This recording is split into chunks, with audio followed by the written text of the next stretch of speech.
Gordon, Here. Susan, Noel, Lori, Here. Michael, Here. Dummy, Here. Ron, Here. Rita, Here. Michelle, Here. Brent, Here. John, Here. Joycelyn. Here. Thank Thank you, Teresa. Our first matter is to approve the agenda, so happy to entertain a motion for that. Anybody? I move to the second. Second. I think it's been moved and seconded that we approve the agenda. All in favor, please say Aye. aye. Any opposed? Abstaining? Thank you. Next matter is the consent agenda that includes the minutes of the previous meeting and expenses. So, you have a motion to approve that, please. Approval of the consent agenda. Sean Meyer. Thank you, Brett. Second. Second, Michael. Second, it's been moved and seconded that we approve the consent agenda. All in favor, please say aye. Aye. Any opposed? Abstaining? That's good. Preliminary business awards, recognitions. Yeah, I have a quick one that I want to talk to you about. You remember, so this is going to put a lot of pressure on Xander. So you remember a couple months ago that we had Morgan Perry in here talking about our Square One Small Business Services. Recently, Morgan Perry was recognized by Library Journal as a mover and shaker in the library community. This is something that it's a designation they have. They usually have some subcategories in terms of things like outreach or innovators, things like I believe she was in the community outreach category. It's the first time Mid-Continent has had a mover and shaker, although it's not the first time we've employed a mover and shaker. We've actually had mover and shakers come to us when they got the designation at another library and they worked for us. So pressure's on, Xander. When you give a presentation here, you have to become a mover and shaker. I'm working on moving. I'm working on shaking. There you go. So, but it is outstanding for Morgan to be recognized in that way. Congratulations. I think that's all I have. Teresa, did you have anything else? No, I don't have it. Oh, that was the mover and shaker. Yeah. Okay. Launch report.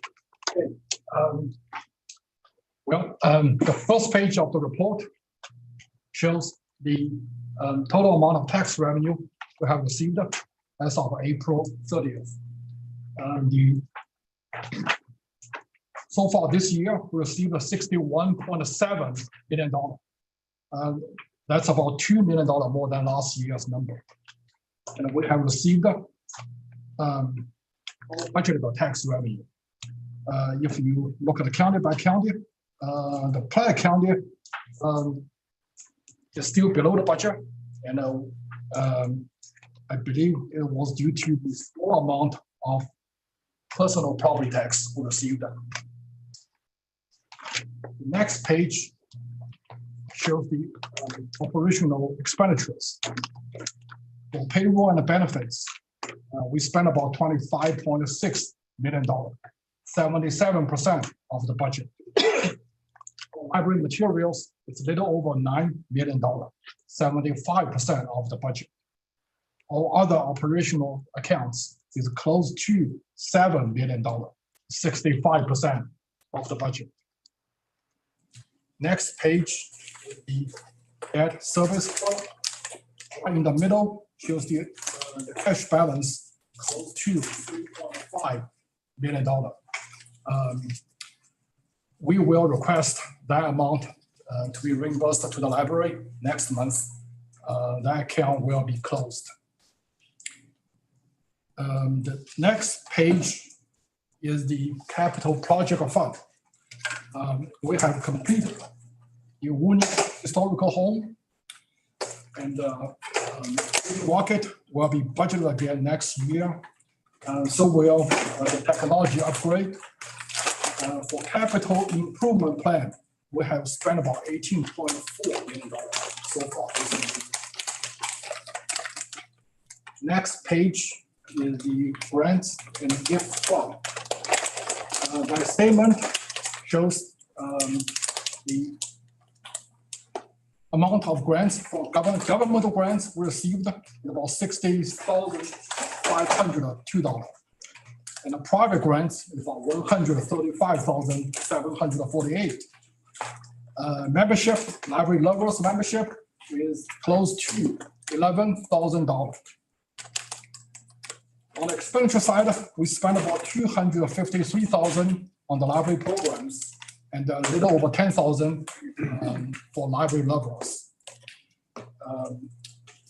The ending fund balance is $120,112.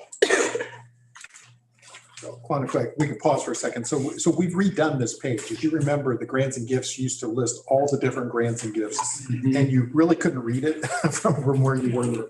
That table still does exist in board docs. You can still find that if you want to track each one of those. But what we thought, and you know, we're interested in your feedback, but what we thought is that this would be a more meaningful table for you. So basically what it does, it'll show you the year-to-date activity in terms of revenues and expenses. Then it also shows you the fund summary, what is the beginning balance, what's the current revenue, what's the current expenses, and what's the ending balance. So so hopefully this is more meaningful at a top level, but understand that detail level that we had before is still in the board packet if you're interested in looking at that. As actually John and I were talking about this, and one of the things that we were saying was that it's a nice problem to have if you consider 10 years ago we had no grants, and now we have so many that you can't see them on the screen. So Yeah, we have about 25 active grants. Right. So, thank you, Steve. The last report is the health insurance fund. The total amount of contributions for an employee and employers is about close to $3.1 million. The fixed costs and the fees is about $900,000.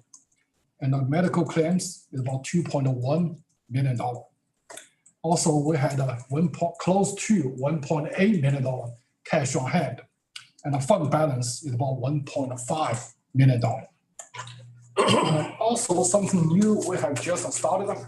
There was a new report on your board agenda on page 28. That report shows a list of all the payments in April, all the payments over $100,000 in April. That's on page 28 in your board agenda. That's my report for the month.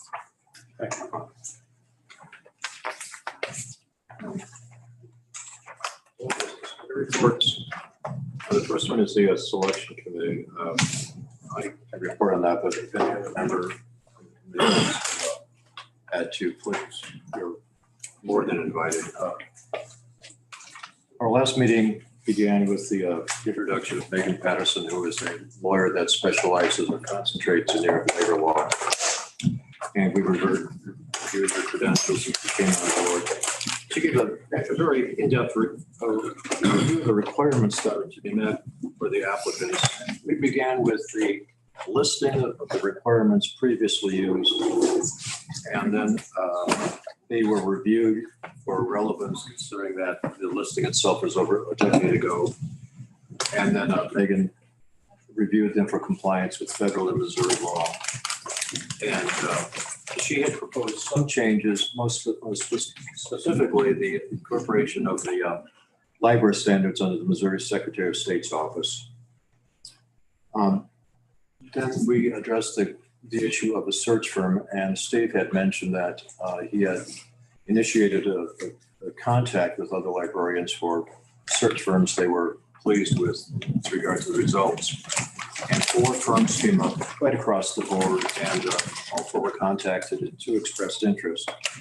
And of the 2, we contacted one of those, and the CEO of the firm was Shanna Plott.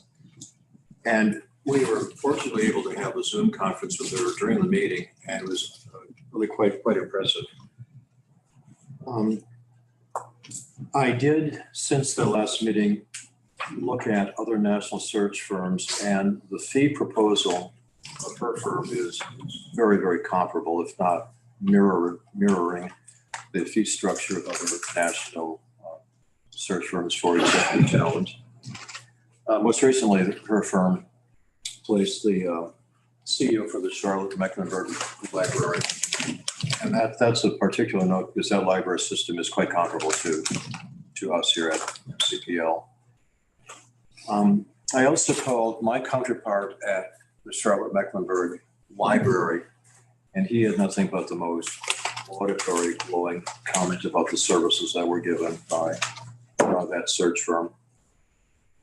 I had continued telephone conversations with my counterpart, and he did send an email, which is distributed and in Google Docs, confirming the high recommendation that he offered. We had a second meeting, or a successive meeting at 4 o'clock today. The bulk of the meeting was to have a Zoom conference with a search firm. And we had a quite extensive review of the process and the timelines. And the approach they used was to cast a very wide net throughout the country of candidates possessing the credentials that we would be looking for. She reiterated that the firm specializes in servicing the educational, not-for-profit, and library clientele. She also introduced a colleague of hers, Chris Shea. And the approach this firm uses is to have a dedicated senior level group of 2 persons. And the process starts off by inquiring internally within the library. And there will be individual conferences, inquiries of members of the library, smaller group gatherings, most is by Zoom, I presume. Surveys, in fact, the surveys will be done to all employees through basically a form that's available over the internet.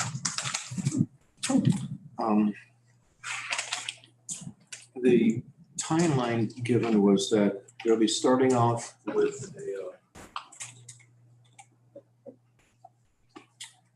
well, first of all, inquiries and interest from all candidates. The candidates that have the credentials that have 1 or 2 telephone conferences, and then a high-level conference that can be up to an hour and a half.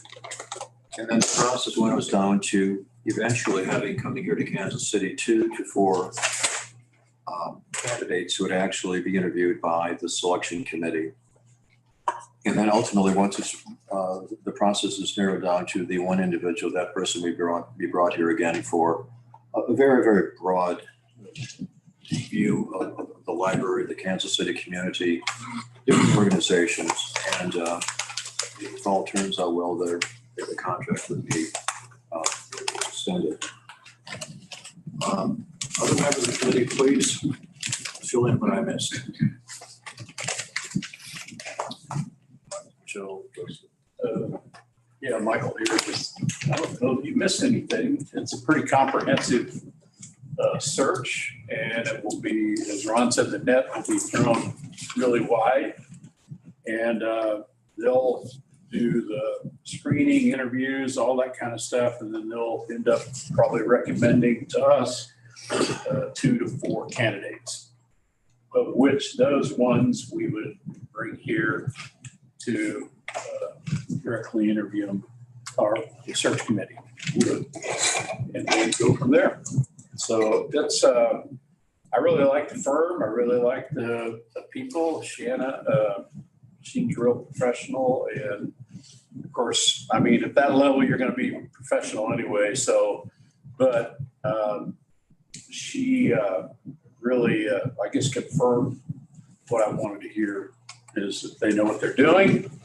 And and so I'm on board with that. So.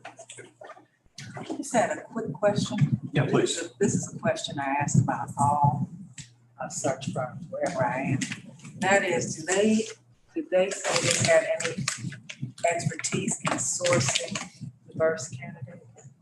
Because some search firms do and some really don't. Makes a difference. I think maybe Steve can talk about the Charlotte Mecklenburg, which is a recent placement. Yeah, it's a good question. The question was not asked, nor was it answered directly. So we'll start off there. But with that said, that I do know that they do work toward that. Certainly conversations that I had with Shanna previously, she and I talked about that, but it wasn't asked in the committee. The director that they placed for Charlotte Mecklenburg is a diverse candidate. He is a person of color and also has a couple of other diversity markers that are the diversities you can't see. Right. Oh, and he also wasn't looking, That you know, so Marcelo they was not. search out people that aren't necessarily even looking at the time. So that is a huge plus, I think, for this, this firm. Does that answer? Yes, Thank it'd you. be a question worth asking, though. just to ask them directly. That's a competency all search firms should have. When I did visit with Shanna, I did mention that we want to have a broad net cast, which includes every category that is certainly we should be addressed. Any other questions, comments about or additions that we have on this? Okay. In your board docs, there was a proposed contract to get the search firm engaged and get them running.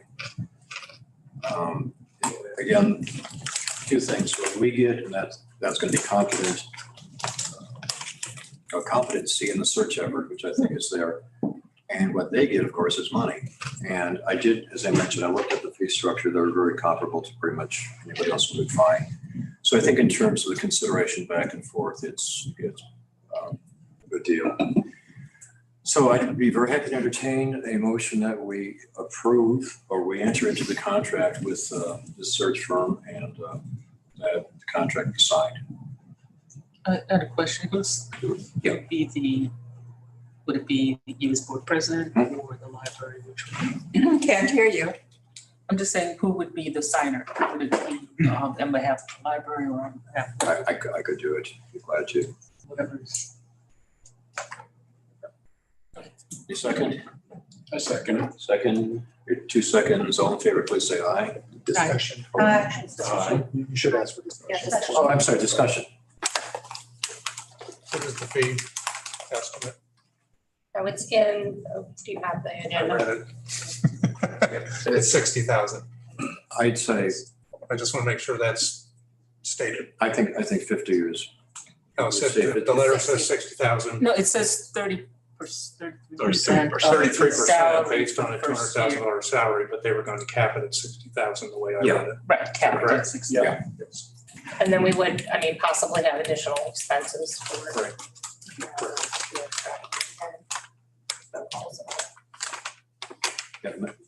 Michelle did pose a question about these additional costs, such as the fees to the school registrars for confirming degrees and all that stuff.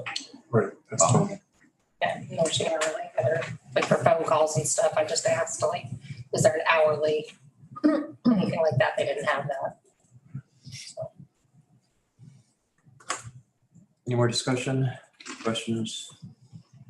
It's been moved and seconded that we enter into the contract with our search firm.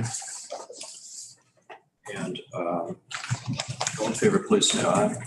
Aye. Any opposed? Aye. Abstaining? Just for clarity, can I get, Lori, was that a yes or a no? I think she was on delay. No, it was a yes. Okay, It was a yes. Thank you, Laurie. Thank you. Okay, thank you. Next, our building committee. Right. Thank you. Yes. We have, and I've talked with Steve Potter about this, we may skip some items just because of presentations and things like that in consideration of other items on the agenda. And so if you have questions really around building projects and the like, staff can address those and do that. Also, I'm looking at that our building budget recommendation is included as an item. Actually, there's a full presentation of the budget later on, and that recommendation is incorporated into that budget presentation. So I would suggest maybe we can forego formally adopting it. See it in the top of the excuse me, the budget document.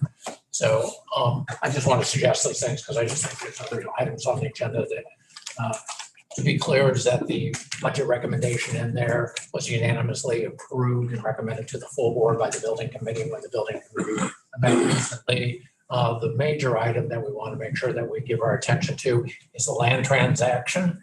And it's the land swap, I'll just sort of characterize it, of our property at Red Bridge with the property that would be the new East Independence. It has been reviewed by our attorney. It's been reviewed by our staff. The building committee went over it in some detail. It's in board docs. And that comes to the full board with the unanimous recommendation of the building committee. It is a advantageous transaction in the sense is that we liquidate an asset and we don't have to pay. We had a budget of $750,000 on it. So there's nothing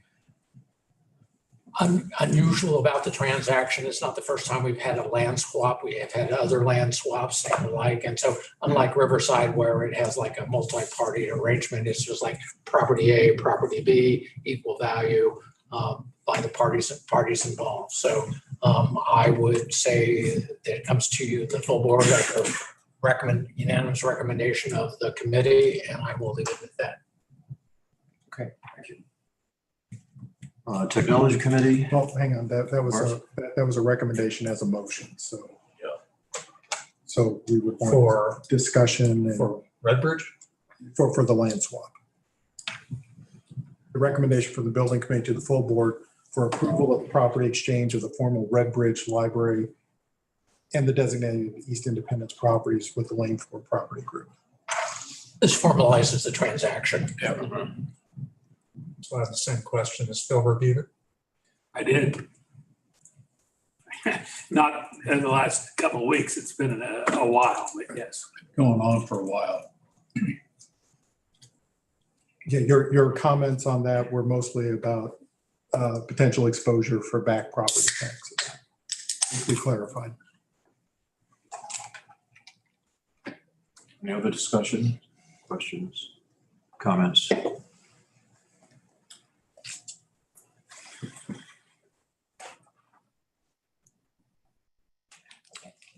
Because we don't need a second, right? Right, it No, doesn't but- require a second, just to for the committee. vote to authorize the swap.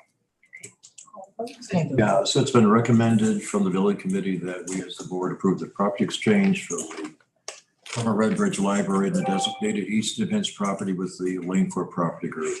All in favor, please say aye. Aye. Opposed? Opposed? Abstaining? It's passed. Okay, Thank you. There's one other item from the building committee. We received an assignment from the finance chair to develop a reserve policy. So if you look under there, there's a document in board docs. It wasn't properly noticed that we could talk about it at this meeting. But when the finance committee meets, we plan to go over it. It was a good discussion. This was something that was formally recommended, unanimously recommended by the building committee, and it proposes a board adoption of a policy and a methodology. And so if people want to look at that, Gordon, I would recommend that to you. And so it's in board docs and people can look at it. And a quick summary is that we have a lot of new buildings. We don't have a lot of deferred maintenance at this point. We've not had a lot of experience with our buildings, understanding what it is that they look like. There's a lot of information that needs to be gathered, and that the idea is that the next fiscal year will be used to gathering data really around the buildings with adoption of a formal methodology and a target and a recommendation about how best to fund it. So that's the short version of it all, but it probably deserves a longer discussion in the finance committee. But we took the assignment and we worked the assignment and we came back with a recommendation. So. good, thank you. And I think that's it for us unless Yep. somebody else. So the technology. Now technology. Technology. Right. Are we here? This is Lori. Thank you. So I'm not sure if we have another slide. for the technology budget. So we met to discuss the technology budget. We asked for a breakdown kind of what the subscriptions and the different fundraising, the different, line items were for. And there was some excellent discussion about some ways that we might be able to, get some reduction of some costs, like maybe reaching out to our software providers and trying to maybe work on some, just really being mindful of the expenditures that we are doing. And so the board met and approved this budget based on the breakdown. I know, we approved it, but Michael, I didn't see that we, actually, I'm assuming that you satisfied the pieces to us, that Brian satisfied that by sending that to us. So that, I believe, satisfied the meeting requirements that we had. You're correct. Yeah. Yeah. This is Steve. Sorry to jump in, Michael, No, but yeah, okay. that was the condition. So we talked in a lot of detail, and the committee wanted to know really how that subscription service is itemized. And so about an hour after the meeting, we sent out how that itemized to everybody. And the committee took a vote to recommend to the full board accepting of the technology budget, pending the individual committee members' ability to review those details. And the idea was, of course, if there was a problem, those committee members would help. There was a problem with some of those. But Lori, to that point, we did not hear back from anybody, but happy to talk more about that if we need to. Right.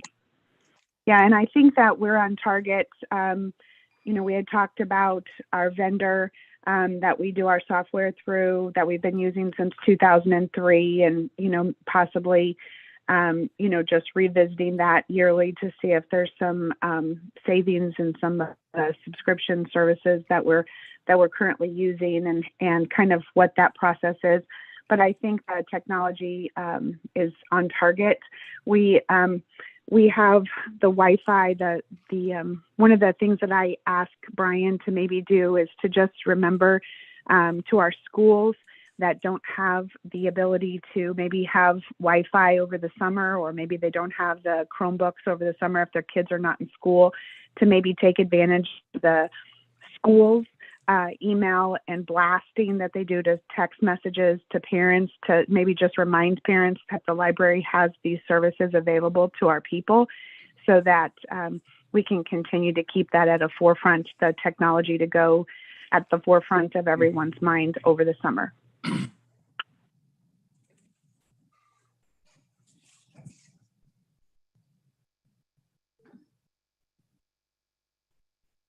I don't have anything else. Thank you. Lori, I had a chance to actually watch twice the YouTube presentation of the meeting. If I recall, you had asked for specific information to be delivered, and the proposed resolution was pending resolving any issues that arise from that information, right? Correct.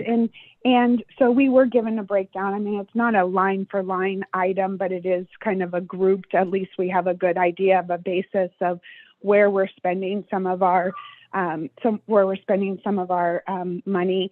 So our CRC client care support, that's what we do. All of our software, our Microsoft licensing, our annual maintenance for Biblios.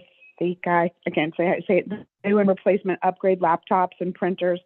I mean, it's all broken down as to a budget, and we have like our internet costs for the technology budget, the voice and data internet. And, it's the responsibility, I think, of Brian and Steve and the new, folks that come in, is we'll have to just make sure that we're staying on top of those. But for right now, we have a very good idea of where this money is being spent, and hopefully we can look for ways to maybe save some cost. The budget for last year, I did ask I forgot to ask Steve what we actually spent last year. I know that our budget from last year to this year has decreased, but I don't know, like from our budget from what we had was like 7.9 million last year. This year it's 6.5 for everything. And I forgot to ask what our actual spending was, or maybe Quan knows that. Yeah, and we're 10 months in, so we're not quite there, but Brian or Quan, just ballparking in terms of where we are with this? So part of the cost reduction was due to us. We don't have the ebooks listed on this year's budget like we did last year because that's technically a collection that comes out of materials budget. Technically, the electronic resources comes out of that also, but it's kind of tied heavily with the website usage. So we kind of include it here, but technically that comes out of the collection materials budget. So that's one of the reasons for the reduction. Generally on the IT budget, we do try to spend less. We never go over, obviously. And Quan and I pay very close attention to the voice data internet and everything. So we tend to spend a little bit less because there is some contingency in there for like buying laptops and network replacement equipment and all of that kind of stuff. So, but that said, this time last year we had spent $1.4 million, which is 82% of budget.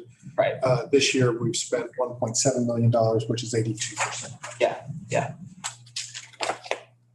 And we do get the standard inflationary rate increases on a lot of the subscription services, like our annual maintenance for our RFID gear and for some of the big software stuff. They tend to just trickle up on you over the years.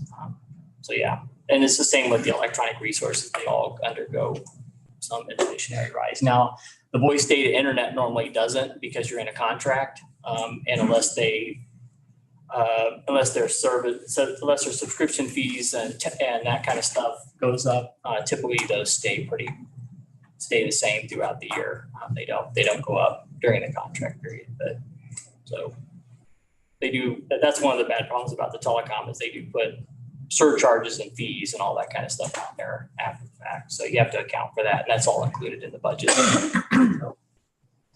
Okay. So Laura, the first question was, you wanted to get further information, and I'm assuming that you received that information, you're satisfied with it. Is that correct? Yes, sir. I do feel satisfied with the breakdown of the numbers that I was given. And I do think that I can, very clearly see where the 1.8, the 1 million, the 950,000, and, there's some things that it's not broken down exactly, but there's, it's a very good idea of where we're spending. I think it's still a little bit more general as like a technology budget line versus like actual costs, but it is at least a breakdown that I understand where these numbers came from, which does satisfy what I was asking. Okay, so I guess what I wanted to get at, this is not just a preliminary recommendation. This is the recommendation, right? Correct. Okay. Good. So some of the places that we're spending a large amount of money that I'm hoping that, we can look at, we can revisit, we have like data connections with Windstream to the provided branches. That's like $420,000, and like data connections to AT&T at the provided branches for like another $115,000. So, with the mobile hotspots and the grants that we had gotten before, those have expired. And so, or not expired, but like been fulfilled. And so just being very cognizant of the contracts that we're in, seeing if we need to revisit some of those to get some costs down, some cost savings, maybe looking at using some other, as technology changes, sometimes we can get a better technology resource for less money, but it's just staying on top of that. And I think Brian is doing a very good job of doing that. And it's just one of the things that I had asked for is just a breakdown I'd like to have seen. And so he did provide, kind of what we're spending. so that we can see, hey, is there something that we need to have? And Brian, correct me, but I think you said that during this next year would be up for like taking bids from other companies. Is that correct? That's correct. On the voice data internet, those contracts are up at the end of 2023. So at the end of this year, we will put those out through the E-rate 470s.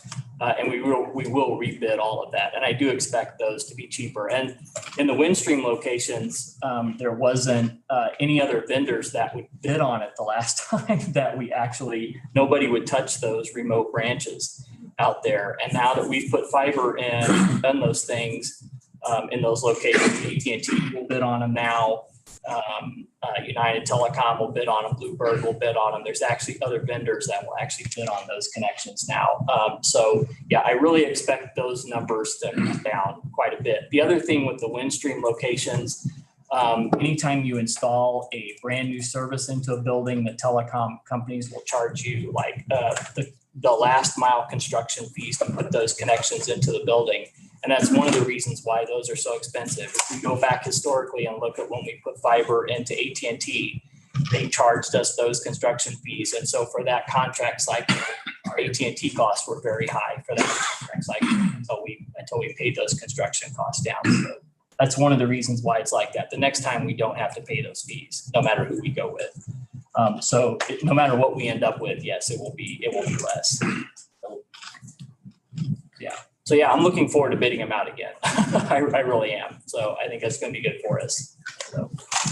And was it a 5-year contract that we had defined, or was it a 1-year renewal? On the Windstream, it was a 5-year. On the AT&T, it was a 3-year. Okay.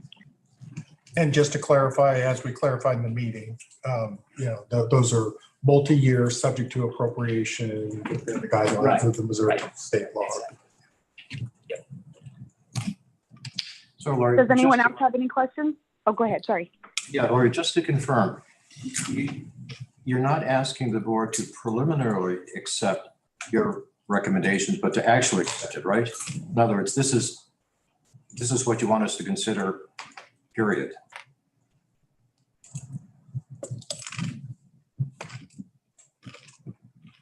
So my understanding is that this was the preliminary budget recommendation and that we had time to review it, but the technology committee did meet, look at this. We've had a breakdown of this, and this is the recommendation that we passed towards the budget, if that answers your question. Okay. Any other discussion or question? Okay, it's been recommended by the committee that that's the 2022-2023 technology budget, period. Preliminarily.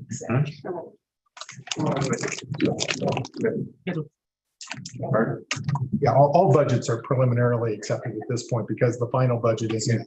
It's all rolled into the proposed budget, which isn't adopted until next month. Right. So it's actually written out. It's a recommendation of the full board to preliminary accept the 2022-2023 technology board. The things in the way, the technology budget, and then pending individual committee members' review of details, which the committee members did review, and Jocelyn, Michael, myself reviewed and found satisfactory to review. So this is our preliminary. This is that. Okay, and that review was conducted. So Yes. okay. Right. So all in favor, please signify by saying aye. Aye. Aye. Any opposed? Any abstaining? Yes. Thank you. It's passed. I'd like to say thank you for the committee members attending the meeting and helping us out with that. So it meant a whole lot to me. Thank you very much, Lori, for being there too. So. Thank you, Brian. Yep. Librarians reports. Right. So I've got a couple, I think 4 things that I was going to talk about. But the first thing that I want to do is I want to introduce you to Xander Winkle, if you haven't met Xander, other than the fact that I made him, my punchline just a little while ago. But Xander is the director of the Culinary Center at Green Hills. And he was going to talk with us a little bit about that program and what he's doing and what it means, and introduce yourself a little bit to our library board. So Xander, the floor is yours. Awesome. Thank you so much. Yep, I'm Xander Winkle. I am the new director of the MCPL Culinary Center. I'm very excited to join the MCPL family officially. Been a big fan, worked with some of the mission enhancements, worked with Square One, and you know, it's been a pleasure. So now I'm really excited that I'm official. I got my name on the badge now. And I just thank you very much for taking some time to let me talk about my work on this project. So let's jump on in. Cody, can you go to the next slide? Let's talk about what it actually is. So the Culinary Center is a series of different specific commercial kitchens that are built into the new Green Hills Library Center.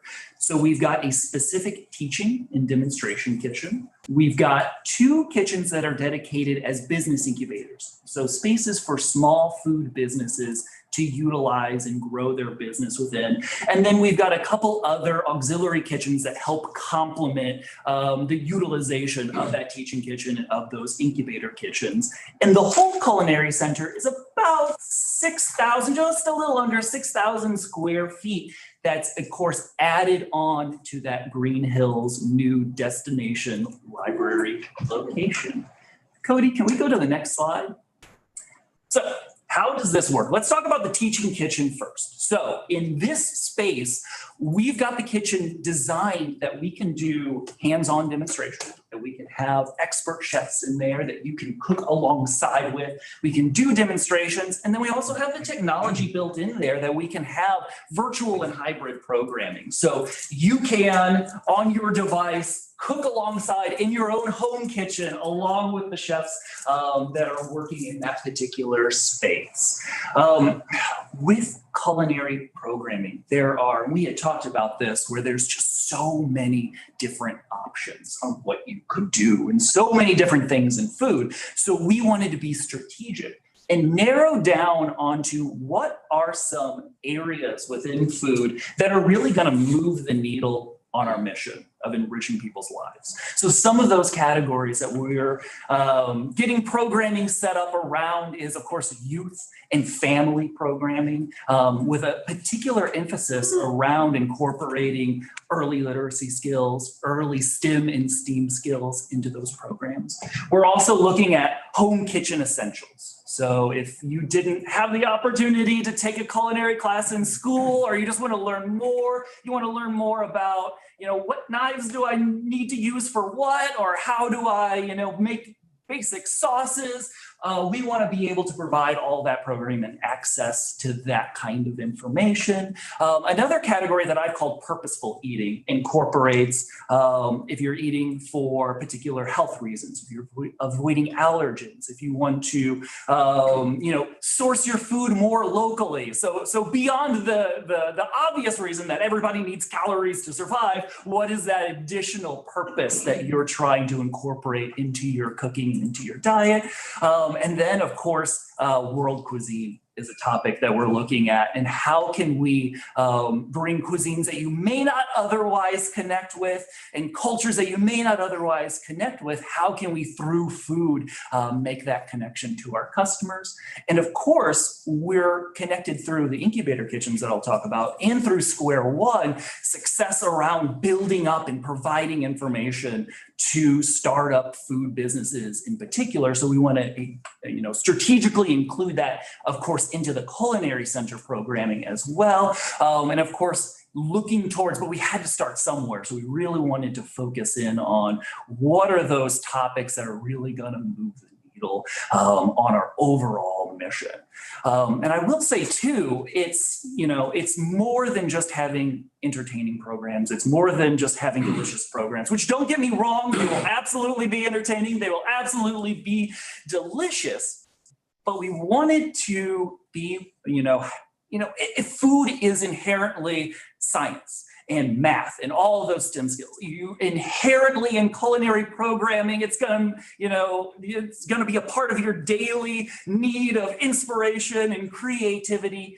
So how can we strategically bake that into what we're doing to meet the greater needs and desires of our customers? Can we go to the next slide, please? All right. So let's talk about those incubator kitchens as well. So those are kitchen spaces that are specifically designed for startup food businesses. Again, we had mentioned that the library is already doing work in helping provide information to those startup businesses. And there's really, I've identified two large categories of challenge for startup food businesses. One is information. So we're already doing that. We're already connecting with those food businesses and helping them provide that information that they need to successfully launch or to decide to get started in their business in the first place. The other is financial. Commercial kitchen spaces are prohibitively expensive. So we want to meet both of those challenges and make sure that we've got an accessible, flexible space for startup businesses, and that we're also providing that information that they need to successfully launch.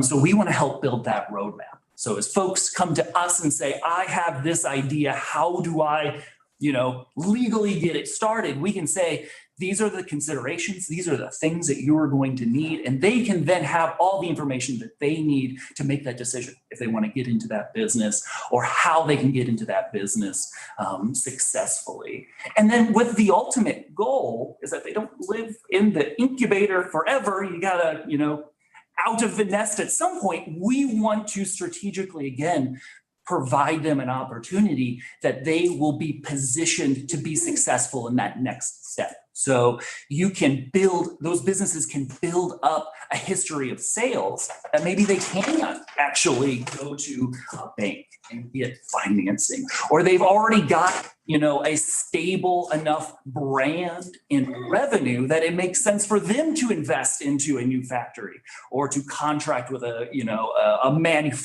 contract manufacturer for their product. So we want to build them up to be successful. I'll say here, one of my favorite things working with startup, concept stage food businesses is it is very intimidating. It is still one of those things that's not easily Googleable to know what you really need to do for your specific business. So I work with a lot of folks that think when they're talking that this isn't possible for them. But they're going to have the conversation, they're going to explore it. But really, when they're starting this meeting, they think this isn't something that they could possibly achieve. And working with them through that process, there's that shift where they go from, I can't do this, to, wait a second, this all makes sense. This is absolutely something that I can accomplish. And I find great joy in that. So not only are we helping to, help those individuals, create their dream of owning that business, but we're also helping build and enrich the community by building a strong local small business ecosystem. Cody, can we go to the next slide? All right, so this question is a very fair question. Why in the library? And I have actually found a lot of joy in talking about this question. Cody, can we go to the next slide? So with any new business, new initiative, new program, you always want to start with, is there a need in the community? What is that need? And Mid-Continent Public Library has been doing that for years, connecting with other resources in the community, talking with different customers, assessing data like how many cookbooks are being borrowed, how many programs do we already have that are related to food, how many people are attending those programs. Something that's really interesting, of course, when I first started about 3 months ago, one of the first things that I did was ask the other departments and the other branches, what can I be doing with the Culinary Center that is going to help meet the needs that you know from your customers? And I fully anticipated that they would say something like, I'll get back with you. It's a great question. I'll go ask folks. I'll go figure it out. And I've never had that response yet. All the responses are, how much time do you have? hold on, let me go grab my notes. Because they have been having those conversations, have been collecting that data. And it's made my job really easy too. But so I very much have appreciated that before I even got here, the library's already been doing that, assessing that need. So we've got the need. The next component is, does it fit with the mission of the library? As we've talked about, those programs being specifically designed to enrich people's lives, that the incubator is enriching the community through small business development. But I also want to talk about just the overall universality of food, that it is so connected and ubiquitous to our history and literature and culture and faith and our health and the ecosystem and all of these very major components of all of our lives. So that tells us that not only through teaching about food, but teaching through food and connecting to all these elements, that is a tremendous opportunity to move the needle on enriching people's lives. Then the next piece is, how does that connect to the things that the library is already doing? And I'm already seeing this, we're not even open yet, but I'm already having the pleasure of being able to talk with prospective presenters and prospective business owners and already making those connections to, hey, these are the other services that the library offers. And wow, it's amazing. And then, just the potential to, as folks come in to learn about food, maybe they are inspired to write their own cookbook or start that business. Or maybe they're learning about, they found their great grandparents' recipe book and they're inspired to learn more about their family history. That it just complements all of these other things that the library does. So to me, this is that missing ingredient, if you will, that is enhanced by all of the other things that the library does, and in turn, that we can accentuate all of those other services that the library already offers. So it's just really exciting that the library is uniquely positioned to meet those needs in a way that no other organization really could. Cody, could we go to the next slide? And here is a fantastic rendering of that space that I was describing. Here on the left, that we've got the teaching kitchen, that we've got the incubator kitchens kind of in the middle and the storage space there. You've got my contact information. So I am happy to take any questions that you all have. Yes. Can you share your prior experience? Because I think that would be important for the board to understand how it is that you come to that and experience. Excellent question. So I joke with folks, no, I did not go to school or get a degree in culinary incubator management. That one wasn't offered for me. But I did have about a decade of experience managing the Innovation Center Business Incubator. So I've got the experience of managing a shared facility, the experience of business development. And that's when I was mentioning too, working with hundreds of different startup businesses and concepts and helping them get launched successfully into the community. So thank you. I'm going to elaborate on that because this is the former Independence Regional Health Center that the Independence School District bought. And so there's an incubator that's in there, and it took advantage of the kitchen facilities that are there. And so basically we have a decade of experience in this space, so to speak, that now is available to the library to help us develop. So I don't think he properly introduced himself, and so I wanted to do that. I've bumped into him in different places in the community, and it's a really fortunate hire because these are easy people to find. Yeah. I appreciate that. Thank you. Just a comment and a couple of questions. First of all, the comment, I do a little volunteer work with an organization that has a culinary effort for kids. And what I find so amazing about that is that by working with a recipe, they have to deal with elementary geometry, what is a quart versus a cup versus a tablespoon. they get into ratios. If we have a menu for 4 and I'm up to 6, I do the math. We're doing very subtly getting elementary math into it. Also, the whole notion of kids, like immediate satisfaction, gratification. When you pull something out of the oven, you did it. It teaches discipline to follow a recipe. If it's 30 minutes in the oven, it's not the same as 40 minutes. And also when they screw up, they know you did it wrong, now do it right. And there's this whole, my pet project is early childhood literacy. And through a culinary effort, you bring in math, you bring in this whole sense of responsibility, following directions, which obviously a recipe is nothing but directions.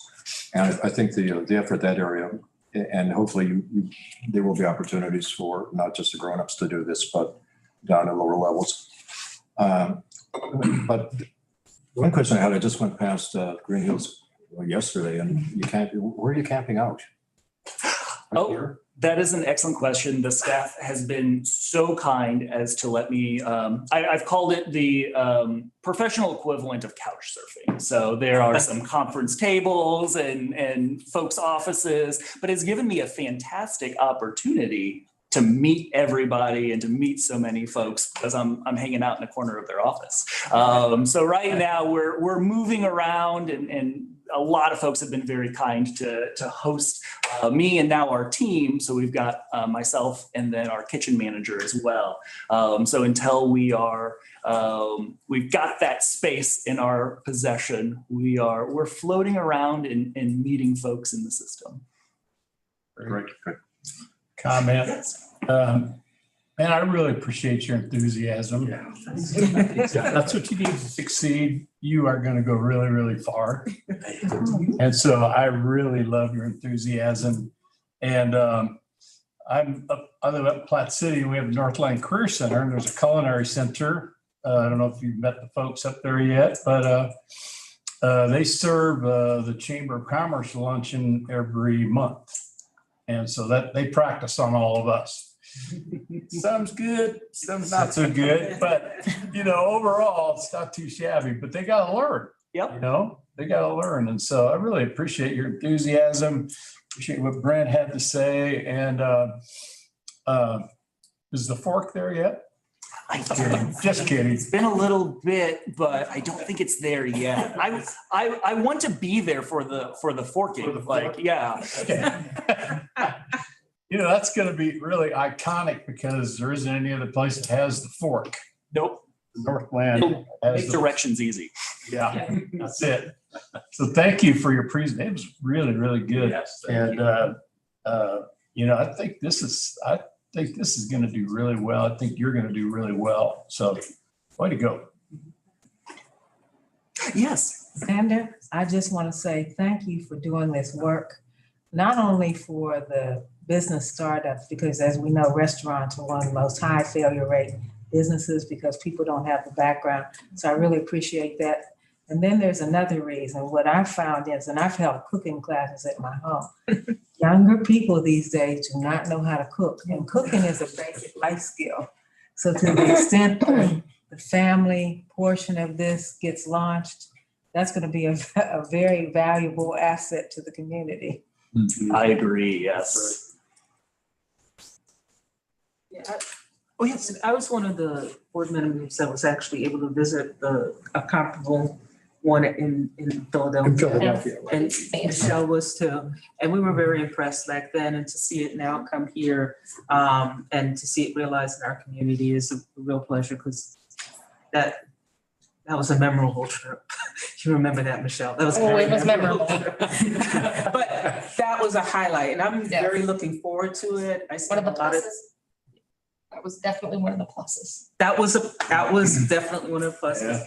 But I'm really looking forward to it. And as a parent of young adults, making sure that they know how to cook and how to cook safely and all that, we'll be there. So I'm very excited to have you there so you can see it, touch it, smell it. It's gonna be great. Oh yeah, sorry. Yeah.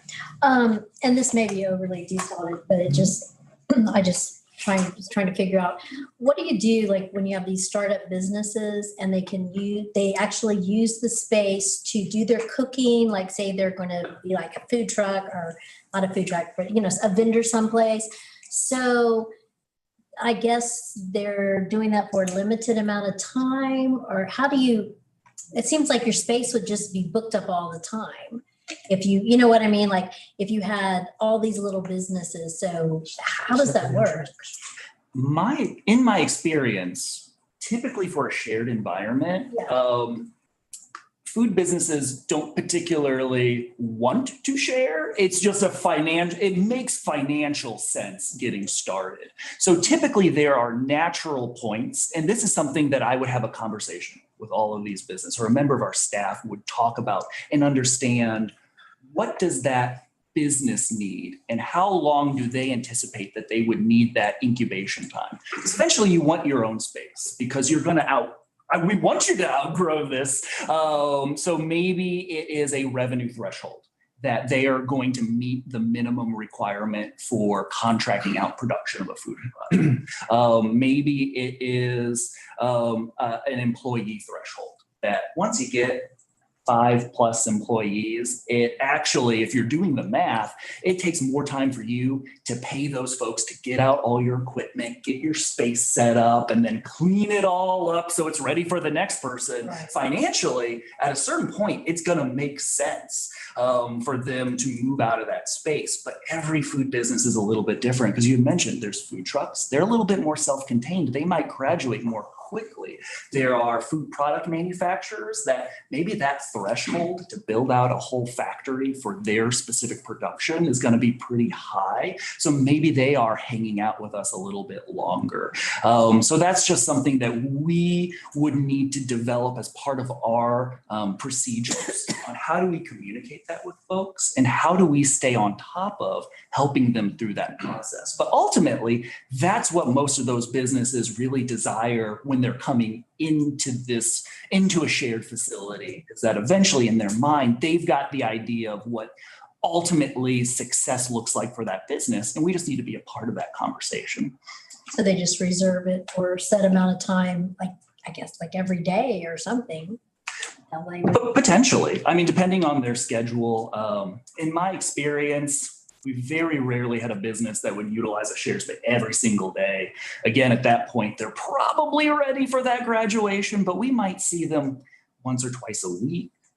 Maybe we'll just see them once a month because they're going to produce all of their products for that month at one time. Right. And then they're spending the rest of their time either at farmers markets or traveling to different grocery stores or however they're distributed. So how many of those incubator kitchens are there at Greenhouse? We've got. Point them out, Xander. Go over there and point them out. Excellent. So excellent question. And I've got the perfect slide for you. These two spaces right here are the two reservable incubator spaces. We also, I had mentioned early on that we've got some kind of auxiliary spaces. So this kitchen adjacent is going to have more unique pieces of equipment. So an example there is like a large steam kettle that you could make sauces or condiments within, or a large mixer. So whoever is renting these two spaces on the booking system, they could also say, hey, I need that big mixer. Or, hey, I need that steam kettle. So that's available. Or we can also use that if we needed to do some prep work for the teaching kitchen, that we have those pieces of equipment available. So these are the two incubator kitchens. And then we've also got dish room here, auxiliary kitchen, teaching kitchen over here. Well, it would be wonderful to see it up. I'm excited to have you. Just a quick comment, when we got Woodney's, we had to go through what it was like to operate a park. And so now we got a different sort of proposition. So does this operate on the same library hours? All right, we worked that out. There's a separate entrance in the building, is there not, for this portion?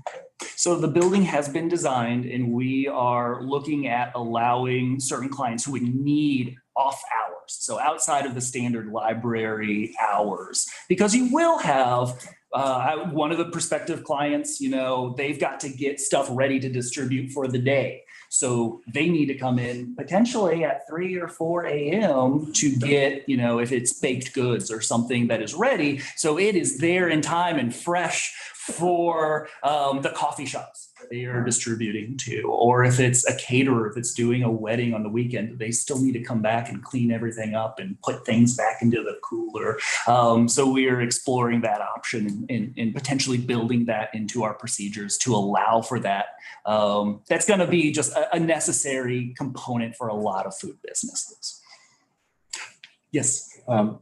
Michelle and Joyce mentioned the Philadelphia Free Clinic, where they had that. Did you have a chance yet to visit those folks so you don't have to reinvent the wheel in some areas?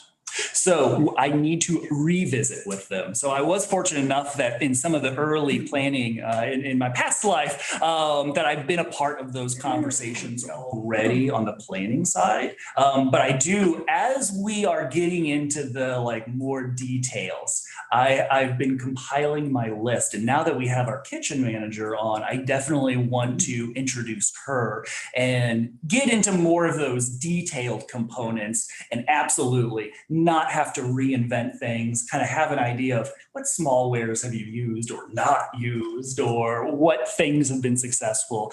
So we've had some conversations already and plan to continue doing so. Great. Good. Any other questions? More questions? Awesome. Thank you all so much for the time. And I look forward to seeing you all when the Culinary Center is built. All right. Hey, this is Lori. I just Oh, wanted to say, sorry, this is Lori. I just wanted to say thank you, and I'm looking forward to having a board meeting where somebody can cook for us. That's That would right. be spectacular. I think we can make that happen. That's a good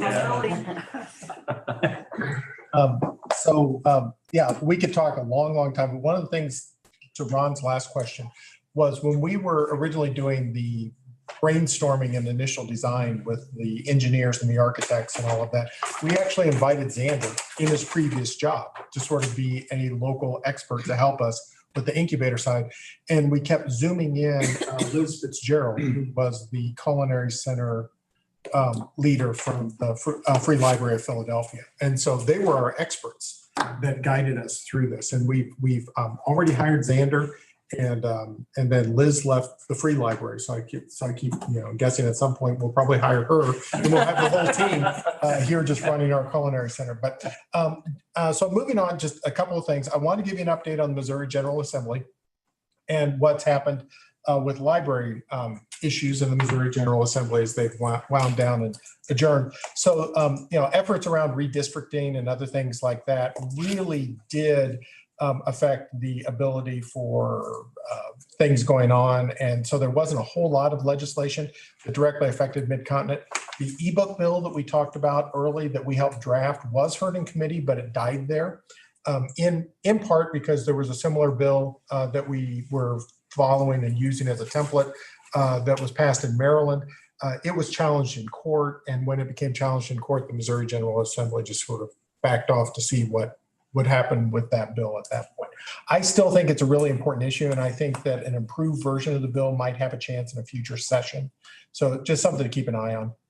In terms of but there were no other bills that really did affect libraries. In terms of appropriations, I think this is important to talk about. The Missouri State Aid and Equalization Funds were increased by $1 million to $4.5 million. Last year, just in terms of context, Mid-Continent got about $380,000 in state aid. And that's calculated on a per capita basis. It's usually about 50 cents per capita. So I think we can expect, because our legal service area went up, we can expect to see an increase in per capita state aid. And then, of course, the number went up as well. The other thing, the other appropriation line is a line called the Remote Access for Libraries, which is known as REAL.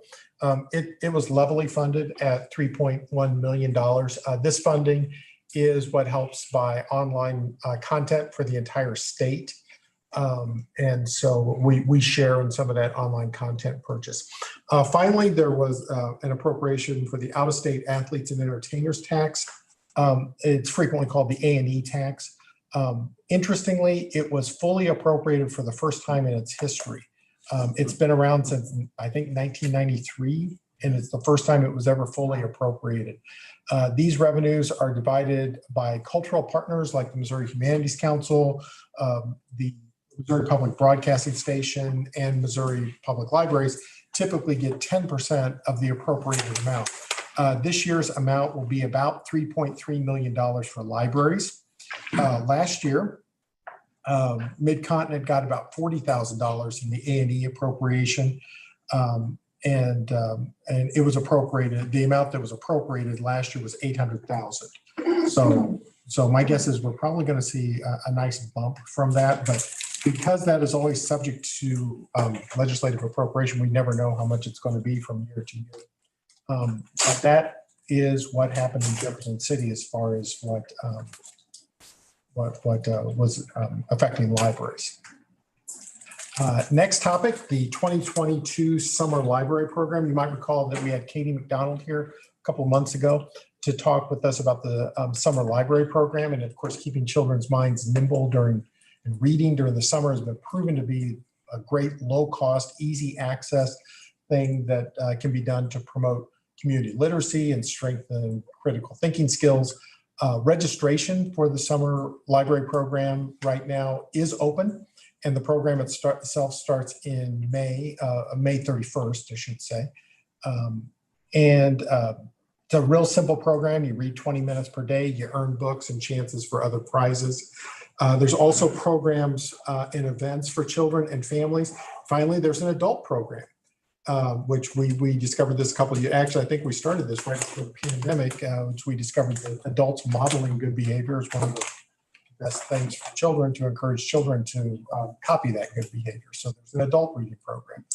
You can find out more about this, or you can share this with your friends by going to mymcpl.org/SLP, so Summer Library Program.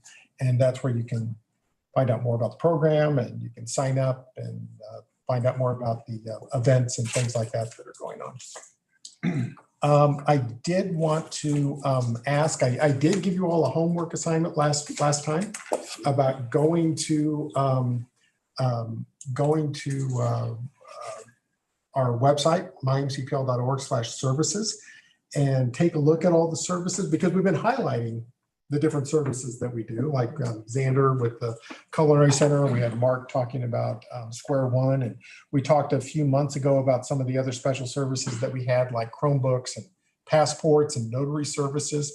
And I wanted to challenge to see if anybody could go to one of those sites and find something that they previously didn't know about.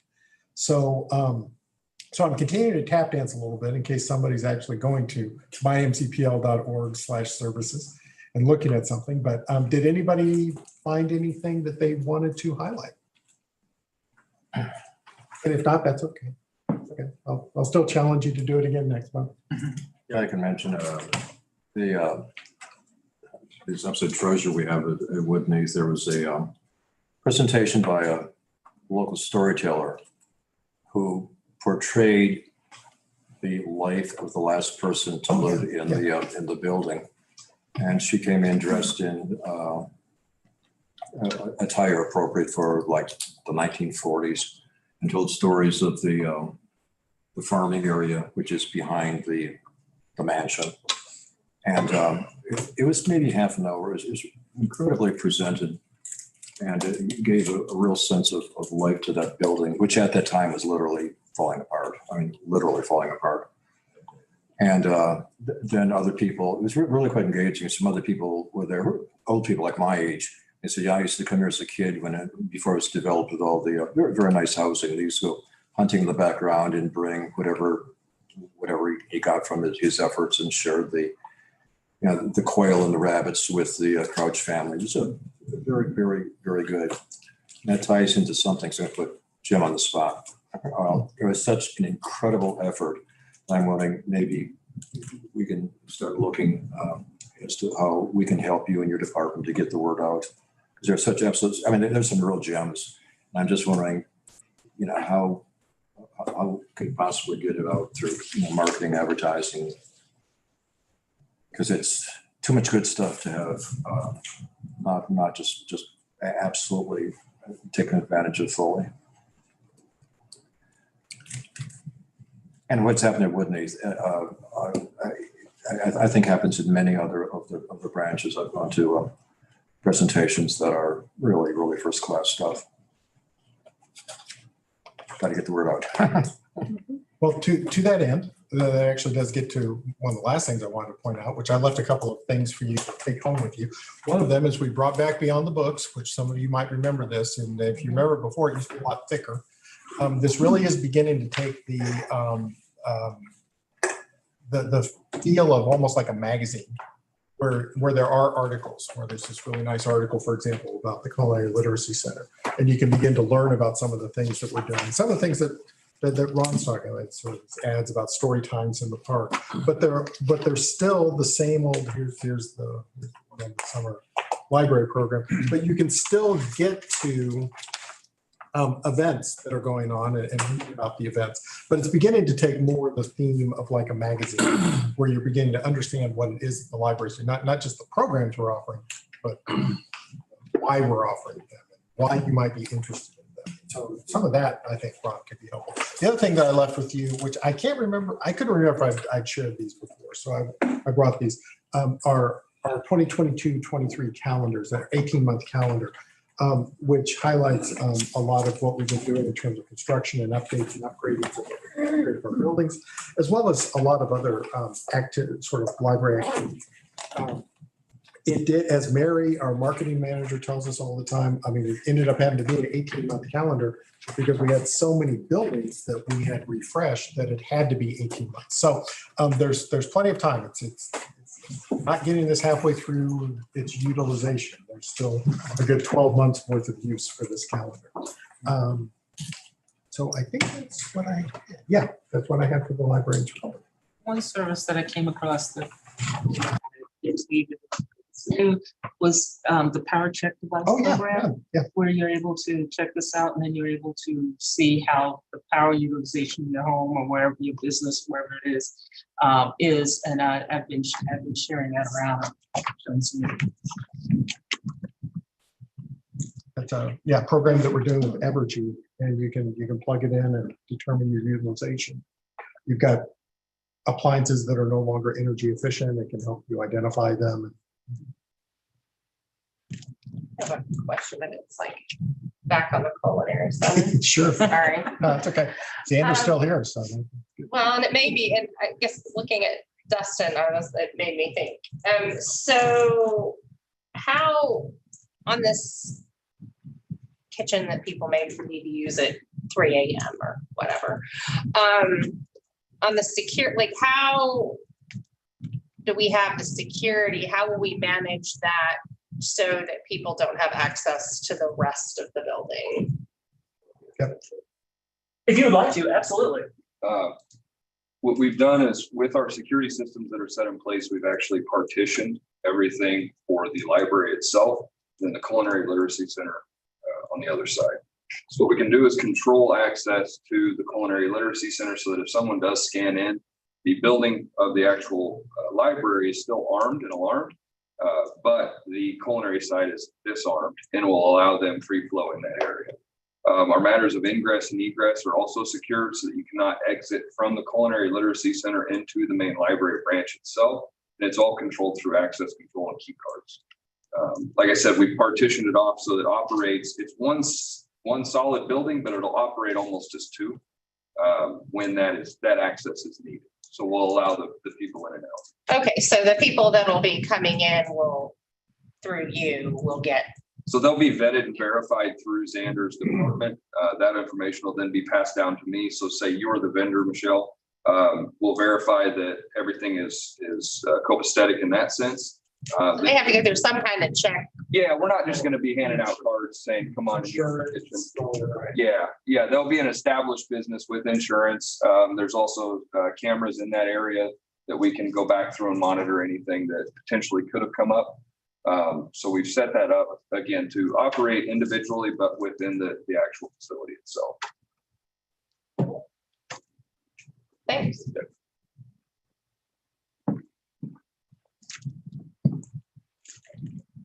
Report. I'm finished. Yes. We're going to new business. There is the issue of the ratification of the board poll regarding the appeal. Who's going to cover that? I can go ahead. Steve? Yeah, I can go ahead and do it. So, yeah, just real quickly for the matter of the record is that on May the 3rd, Mr. Grubal was notified by the judge in the independent school district et al. Versus the County of Jackson, which we were a party, that the judge granted a motion to set aside the judgment, meaning Jackson County would be able to claw back about $75,000 from the library and previously paid taxes from 2017 and 2018, even though Jackson County and the taxpayer did not follow the proper procedures. According to Mr. Grubaugh and counsel for the school district, the judge recommended the decision be appealed due to unusual circumstances in the case, but given the unusual recommendation from the judge and the relatively small legal fees to date, staff recommended continuing the appeal.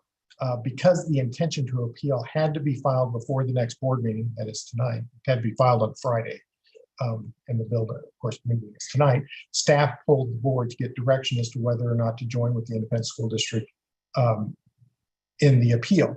The staff recommendation on this is for the board to certify the poll results, and just as a matter of course, the motion did fail. The decision of the board was to not continue with the appeal. So what we're asking for tonight is just a certification of that poll.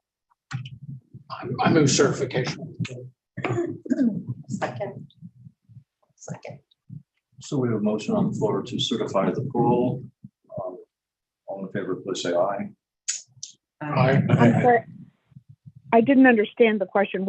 So we voted, and this is to say, I'm sorry, I don't understand what the vote is for. I mean, I understand. When you have a poll under the Sunshine Act, you need to have it on the record as to what the results of the poll are and how. And so this is to just certify that the results of the poll that was taken last week are what the results are. As a practical matter, it's to meet the requirements of the statute.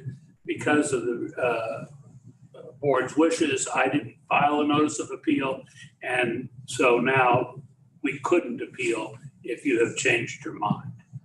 But it's jurisdictional. Yeah, Lori, to the question, the reason we did for purposes of the minutes to comply with the Sunshine. Okay, so we can't change anything by saying it. It's just that we certify whatever we submitted as the vote that we had. Thank you. I understand now. So my vote is aye. We will try the vote again. All in favor, please signify by saying aye. Aye. Aye. Any opposed? Abstaining. Thank you. Okay. So next public hearing. Could I make a comment Sure. about this, what we're talking about? I feel like if this ever comes up again, it would be very helpful to do even like a 15, 20, 30-minute Zoom meeting instead of just polling, because there's a lot, like I personally had a lot of questions. And so there's no one to answer those questions. So possibly if something like this were to come up, that they needed something fast, I would recommend that we can even just do a quick Zoom meeting.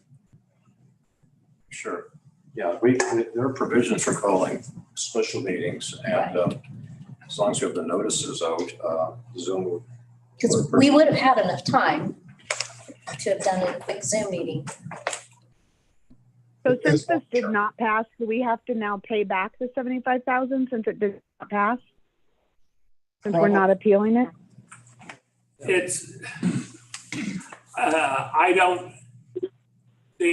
You're not part of the appeal. Technically, there is nothing that would keep the county from clawing back against you. Whether they can claw back against the school district during the pendency of the appeal is an issue that they'll have to ask the Court of Appeals to stay any clawback against the school district pending the appeal. And I suspect that would be granted. On the other hand, depending on how the Court of Appeals wants to do it, it may very well be that if the appeal is successful, the court will then say, remand it to circuit court for a trial. And if the Court of Appeals wants to be very narrow in its ruling, it would say the trial just relates to independent school district. If it's broader in its ruling, then the trial, while independent school district would be the named plaintiff, would give some basis for relief for all of the entities that share taxes from Jackson County. So you asked an interesting question. It's complicated, and there's no easy answer to it. But I would not be surprised if you're now not going to be asked to, they won't have you write a check. They just will write you a smaller check, probably from the tax revenues that are paid in Jackson County. So my question regarding this is, so we took a vote before to participate and to be a part of this, and it passed. I wasn't sure why we needed to take another vote, because just to stay in the process, is that what the vote was for? Yes, to authorize an appeal. I see. Okay, thank you. If I could react, yeah, I mean, I think that's an interesting idea. I mean, certainly to the precedent of what the library district has done in the past. I mean, when there's been a situation where staff has needed to act on something quickly, but needed board authorization to do so. And historically, what I'm talking about going back, 4 directors, that over this time period, that typically they would do this poll process. In fact, the last time that we did a poll before this one was to lock in prices for a guaranteed maximum price, because one of our contractors said that they wouldn't hold it beyond 10 days. And so we just real quickly, can we accept this price? We did the poll, and then we certified it the next meeting.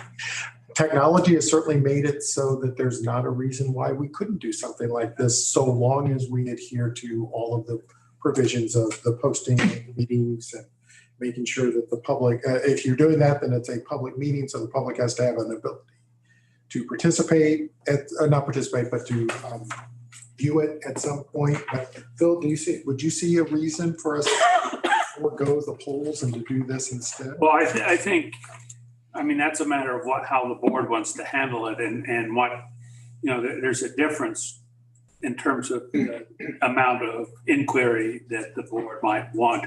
Some things like a contract might be very simple, whereas this had some implications, and I understand the questions.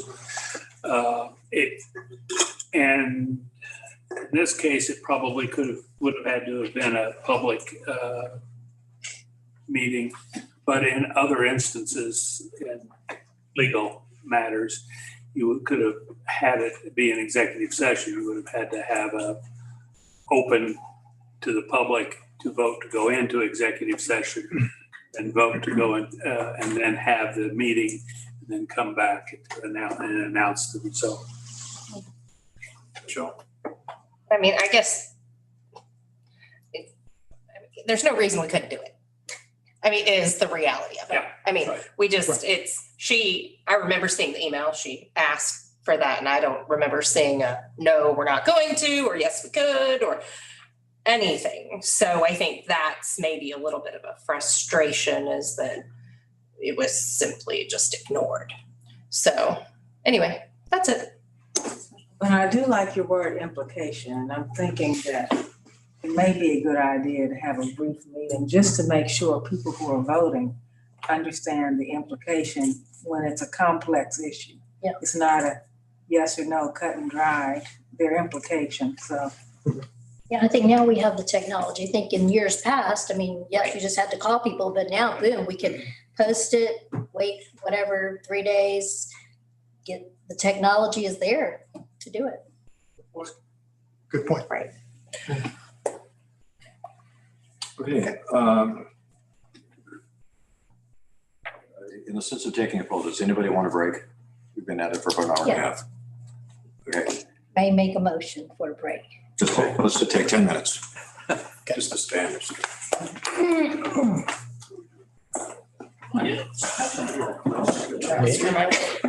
Oh, I know. Rick, did you, I followed up on that because you like said that. And I was thinking, well, you were president, so and then I'm like, okay, you must think I'm dead here. I heard a reasonable request. I'm like, maybe I won't.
So I'm like, heck yeah, we're the #2 broadcast news station.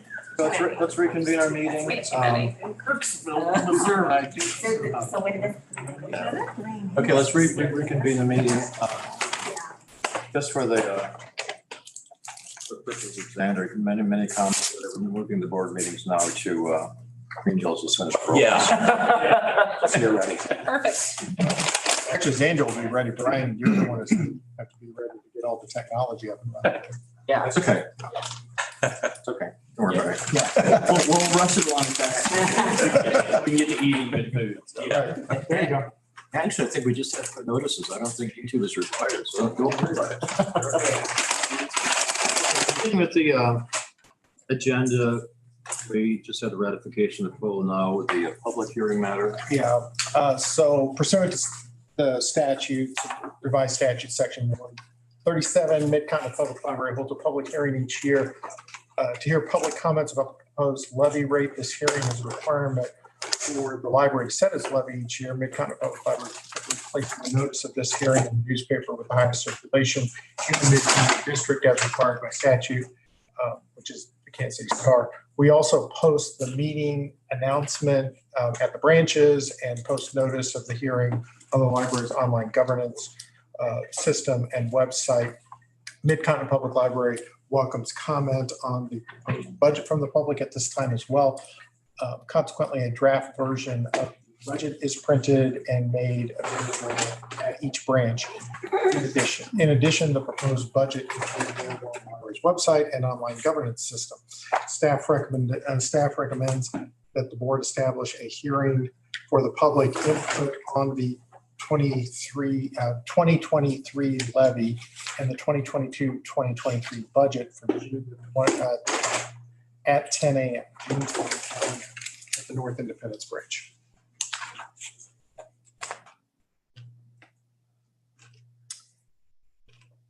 Okay, I believe protocol is that we have a motion, second, and then discussion. Is that correct, Phil? Yes. Okay. I move approval of the motion. A second. Second, it's been moved and seconded that we have public hearing as presented. Any discussion? Is this something we do every year? Yeah. And why is it at this branch, particular branch? I was just thinking it would be helpful if you want any public input to have something more centrally located for all the branches. Like find a more central branch. I've been at a few of those earlier, and it's been at the branch down the street on Highway 24. But I don't think there's anything that's mandating it be there. One question is though is that, the budget has to be done for presentation to the public. I made the motion. If somebody wants to amend it to a different location, I mean, that is fine. My experience is it's a legal requirement, but there's little or no public that does show up, but we show a good faith effort to make it available. So. Anyone ever showed up? Yeah, about 2 years ago. Other than that, nobody. Last year there were two people.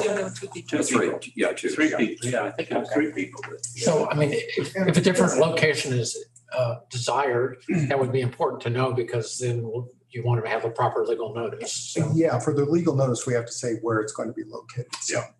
So yeah, I mean, I was thinking about this, why North Independence? And honestly, I remembered why it was North Independence. North Independence was the first location that we had small meeting rooms where we could hold such a public meeting. Now we have them, and now we have them all over the library system. So yeah, that's why North Independence. So Maybe like is Liberty, I was trying to think what is in the middle, because I mean, realize I come like Weston, I'm the extreme north. And, I know there's just so many more branches that are more central. There's kind of 2 ways to look at it, geographically central and population central. Yeah. Population central, it would be Independence. Geographically, it may not be. staff has no comment. I mean, if the board wants to move it to a different location, just. Well, tell us where you like, wanna have it doesn't matter if you think nobody's coming anyway, I guess I'm,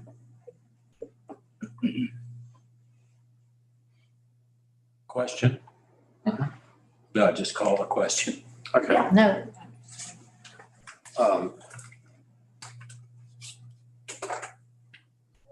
So we have to call the vote then, right, Phil? Yes. Okay, all in favor of the proposal, please signify by saying aye. Aye. Any opposed? And abstaining. That's going to abstain. One abstention passes. 2 abstentions. 2 abstentions. I didn't hear Lori on the. Lori? She's still there? Yes, I said yes. Sorry. Thank you. Thank you. Thank you. Thank you. Next is the proposed budget for this next budgetary cycle. Right, so so you should all have this, the issue pursuant to revised statute 182-645, section 1. It says the fiscal year for each consolidated library district shall be July 1st to June 30th, and each year the librarian shall submit to the Board of Trustees a budget for the forthcoming fiscal year. And then it goes on. Staff has developed a budget taking into consideration direction from board committees, many of which you've heard those report over the last few months, and will distribute that draft to each member to consider between now and the next meeting of the board. The proposed budget is balanced, uses the principles used previously, adheres to Mid-Continent Public Library's policies, and accounts for the need for the library system. The budget will be on the agenda for consideration and adoption at June board meeting as required by RSMO 182-645. Staff has no recommendation. The proposed budget is for you, and as we mentioned in the previous item, we will be making copies of this, make it available at all branches, make it available online, make it available through our website, so that the public will have an opportunity to see the proposed budget between now and the June meeting. Okay, any questions, comments? Question for Brent, you said you're going to cover the capital fund here. Well, I thought staff might go through the budget at some detail. I mean, absent that, I might go back and pick up the building part of it. So My question is fairly specific. So the amounts you have, I guess, considering what's, I guess when we look at the end of April, but, how much construction is yet to be completed on the capital plan in terms of cost? And then how much is estimated for Riverside? I think that's the only one that was not in the capital plan. What are your costs to get everything completed? Just for everybody's benefit, this in the budget here, it starts on page 47. These are the documents which the building committee received and went over and got. So anyway, we did not cover them, and when we had the building committee, because I thought there would be some just general overview of the budget. To the more specific part of it all, and this is said with all sincerity, we won't know till we get the bids back. And so till we get the bids back, and it's a guaranteed maximum price, we very well may decide is that we can't afford that guaranteed maximum price. In a couple of instances, we've downsized the square footage. I'm thinking in particular of Green Valley, to accommodate that. And so the costs are unknown. We believe that in the projections that are there, actually, Michael and I, from Steve, provided us something from J.E. Dunn that said, cost escalations that are expected. So in some ways, the approach is, thinking about it from that standpoint, the sooner we get these projects going, probably the better off that we are. I remember an earlier time, and I can picture his great disappointment when a bid came in so high that Steve Potter kind of put his head down on the table, and we didn't build a basement at Smithville. Is that right? Woodneath. Yeah, Wendy. Was at Woodneath, and it was meant to be like a data center, at that sort of point in time. So in reality, is at various points and various reasons, in light of what the costs that came in and the resources that we had available and what we wanted to do, we made adjustments that were thoughtful and we're not locked into anything. I do want to say is that, and this is my firm personal view, is that we have a social contract with the voters who approved Proposition L that we would do something in all these branches. And so Grand Valley was promised to build a new branch. East Independence, and it replaces a rental location. East Independence is a new service location. The last third project would be Riverside, and we've talked about it at some length. And the Riverside is a new location in consideration of the contribution that the city of Riverside is willing to make toward the projects. And so we still really need to get what the prices that come in. I think maybe, is Jake on the call? He might be, but He might be. I think Green Valley is out for. I'm online.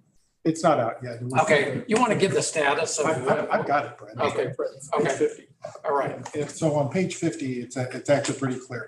In terms of Gordon's question, how much has been spent, $95.3 million. It's kind of right there in the middle. That's what's accounted for. About $18 million left to go. Remaining balance at the end of this year is $1.3 million. Yeah, the 95 plus 18 plus 1.3, that's 14.7, which is exactly, if you look at your placemat, that's exactly the same amount that's on the placemat. If you look up above, you can see New Riverside. There's $1.5 million set aside or allocated this year's fund balance for it. The next, in remaining years, there's $2 million for a 3.5, which is what we originally committed. So if you look at what is left, so you can kind of look at this column down the middle. When you look at remaining balance after we paid for what it is that we've got about $3.3 million left after this year.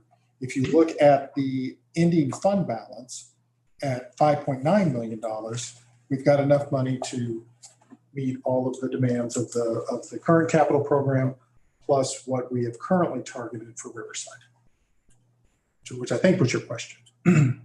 So when you say how much for Riverside, you're saying you can build Riverside for $3.5 million? That was our original target, yes. Well, that's our contribution, because there's also cash contribution coming from the city of Riverside. But that's not it. That's kind of my question. So if you project this to the end, how much ignoring anything that happens past any contributions past June 30, how much are we going to have left? Are you going to have anything left? We have $5.9 million. I get that. I see that. And so what's your question? So you're saying 5.9 at the end of this year? Yes. And we'll be complete. And as of June 3rd, no, as of next year, you'll be complete with everything. Except Riverside. Well, 1.3 million and 2 million for Riverside. So you have 3.5 million for Riverside. Yes. So you have 1.3 million left to spend, right? For the original capital. For the original capital campaign. But I'm hearing that's subject to the bids. Subject to the bids. You have an estimate of 3.5 million for Riverside. Yes. Okay. So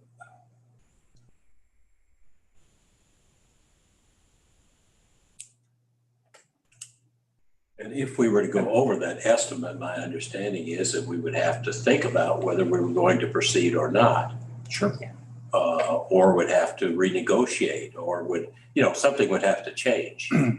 If no, I get that, but so the 1.3 and the 3.5 are 4.8. You're saying I don't have in here the 1.5 coming in from Riverside? I do not believe that that's showing. I'm sorry. Where's the sale of the property on Riverside? The Riverside contribution, and I mean that cash is not shown. Not accounting the 3.5 is the net contribution from the library to the Riverside project. You're saying that's the net cost. Yes. Okay. net contribution. I mean, if it would be helpful when we have the final budget and you want to show the cash in and this other sort of thing, so you can see the whole transaction, that's something that can be done. Yeah, well, that's the reason I'm asking, because so we're actually spending 5 million on Riverside? We don't know what we're going to spend. Well, I get that, so. Till we have the bid. I mean, So using these numbers, that 4.8, and I'll have what I'll call 6 million, so you have a cushion of 1.4. Is that correct? I'm struggling with this because I'm just trying to get an understanding of what your commitment is. The commitment to finish. It's our commitment. I understand. I want you to start using proper pronouns here. It's our commitment. It's not my. That's fine. I'm just trying to understand. No, it's an important point. It is a really, really important point. It's our commitment. And so if you want a separate page in the budget that outlines the Riverside project as we understand it prior to the bids coming in, one can be developed and we can include that in so you see it. I have just sensed through this whole thing that you have opposition to the Riverside project, and that's fine. And when it comes up and we have to approve it, I would invite you, as I have in the past, just to vote no. I did not say that. I'm just trying to understand what you have tried to explain this several times and it's never been to your satisfaction. I think a solution is to come up with, if the numbers are. I have a different view on this, but sorry. You have X amount of money and you have a commitment. We have X amount of money. It's a comparison, okay? So as I understand the comparison, you have 6 million left at the end of the year, next year, and you have commitments of 4.8, correct? I'm just asking to validate the numbers. Not you have commitments. The building campaign. The remaining balance is $3.3 million, not 4.8. See the column that says remaining balance, just follow that down. 2 million plus 1.3 is 3.3. I'm going to suggest when we bring the budget back is that we just add additional details so it has the transparency that's being sought here. We can footnote it and say, oh, this is subject to guaranteeing maximum bids. We have been thoughtful about this. We have been responsible about this. And if it doesn't appear as it needs to appear in this budget document, then we'll go back and do it. I did not avoid talking about this during the building committee to kind of hide something. I just thought when we got down to this portion that there would be just a general overall review of the features of the budget. And so this is an important conversation, to have. We've been very, very successful in managing the resources that have been provided to us to complete a capital campaign that is nearing conclusion. There's 3 projects left, Green Valley, East Independence, and Riverside, which is a project that was a little bit different unto itself because of the city contribution. And if you go back and look at the placemat, if there have been add-ons in certain other projects, I would point to Green Valley as being a classic example. Grandview, excuse me. It's one of those libraries in the G's. Green Valley as being a. Is that 11A? Yeah, yes, that we added on. So we added more features into our capital campaign. And I frankly can remember the charge that Michelle gave us to say, you better well keep into this. And that's why we've had staff to kind of develop the budget worksheet. And that's why the significance of the transaction earlier about the land swap, because that saved us $750,000 that allows us to sort of do additional sort of thing. I'm open to kind of reshowing a set of numbers, but the repeated question is what will it cost? We don't know till we go to bid. And when we go to bid, we might decide is that it exceeds what it is that we can, exceeds what it is that we want. Actually, I misstated, lots of misstatements on my part tonight. We downsized both Green Valley and East Independence, 2 projects in consideration of the fact is that we wanted to conserve capital to make sure is that we were able to complete the project based on the funds that were available as reflected on the placemat. So, I think we all know everything's going sky high. So, I think we're all expecting to have to make some adjustments there. Not trying to speak out of turn, but I don't think it's going to shock any of us. Well, you know, hope reigns, Hopefully, we're surprised. I mean, hope reigns eternal. And just as a reminder, the East Independence was the design, we've not seen the design yet. If we needed to expand it at a later point, is that it would be designed in such a way as that expansion would be easily accommodated. So we didn't kind of lock ourselves into, well, why did we think about it all? So we're trying to think about our current resources. We're trying to think about our commitments as reflective of Proposition L. We're trying to think about the environment, given what it is that's happening at construction costs. And we're trying to do it in a manner that we can kind of quickly wrap this up. Because probably the quicker we wrap this up, the more prudent it will be from a financial standpoint and from a cost. I just And I want to, think, and I think, Brent, it's also important to remember when we all started on this, Riverside was set aside from the main capital project. We had the placemat and some funds available, but given our back and forth with the city, it was not part of the full capital campaign, but we're able to bring it into the fold with this. just for the record, I did vote for the transaction last month. So when you say I'm opposed, I wasn't opposed to it. What I was opposed to was a contract that had some holes in it. So assume those got fixed. And with that, I voted for the transaction. So I apologize for that. I mean, if it really comes in outrageous, I can see myself voting no for the project. And until we see the cost, you know, we aren't going to know. Right, but again, I'm coming from the standpoint of you have X amount of dollars here, and just some idea of what your costs are going to be, and you either have something that's in line, or you have a deficit, and what I'm hearing is, you know, you probably may end up with a deficit based on the cost, but that's fine. If you don't know. Yeah, we just haven't got the numbers yet. Yeah, we don't know. I'm fine. I understand you don't know. That's. So I see where Gordon's going with this. So it's like, it's sort of hard though. You still have to do a budget, whether the number we know or not, right? So, you know, we have to put something. Yeah, but I mean, I think historically though, I do think, I know as long as I've been on the building committee, and it's no secret, my issues with this whole Riverside thing. At least it gives us a good laugh. Yeah. But I do think that, I mean, if it comes in, I mean, I know from my standpoint, and I know what we've seen, because I mean, I know I was pretty new to the board when I remember voting on the basement thing for Woodney. So I do know that because we didn't have a choice. I mean, something had to go. And it was the basement. So, I mean, I know that I do think we'll do the right thing. I say this for my own amusement, and it's important to do this. I'm like, there's sometimes I wish we would have just done the Riverside deal at the beginning. Yeah. You know, because would have never happened. You know, because we have been doing it and we have been doing it as pre-proposition now.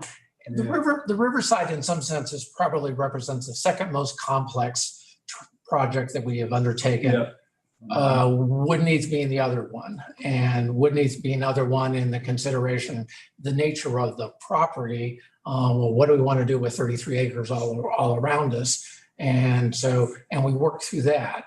This is distinguishable in why the fact is we've never had a community that wanted our corner so bad and was willing to give us so much and contribute so much to a potentially new library that will allow us to offer a greater level of service. Right. And at the end of the day, that might not be enough. Yeah. I do apologize to you because you did vote for the project. So, but the part of it is it's the prerogative of any of us. If we see something that we don't like or can't afford or think otherwise, to vote no. The board will not and cannot on all occasions, move forward in a unanimous fashion. I've been struck by the collaborative nature of the building committee, and now we've talked and worked through things. And gosh, we got Green Valley for the land tract, should we say this, for a price that was lower than what we anticipated, partly because of questions that were asked. And so the questions are always good and the questions are always sort of helpful. Sometimes the answers aren't readily apparent and you can't put them on paper because you just don't know what it is that they are. And they represent your best judgment at the time. We can add the land swap stuff. Yep. We can add that. So that part we can do.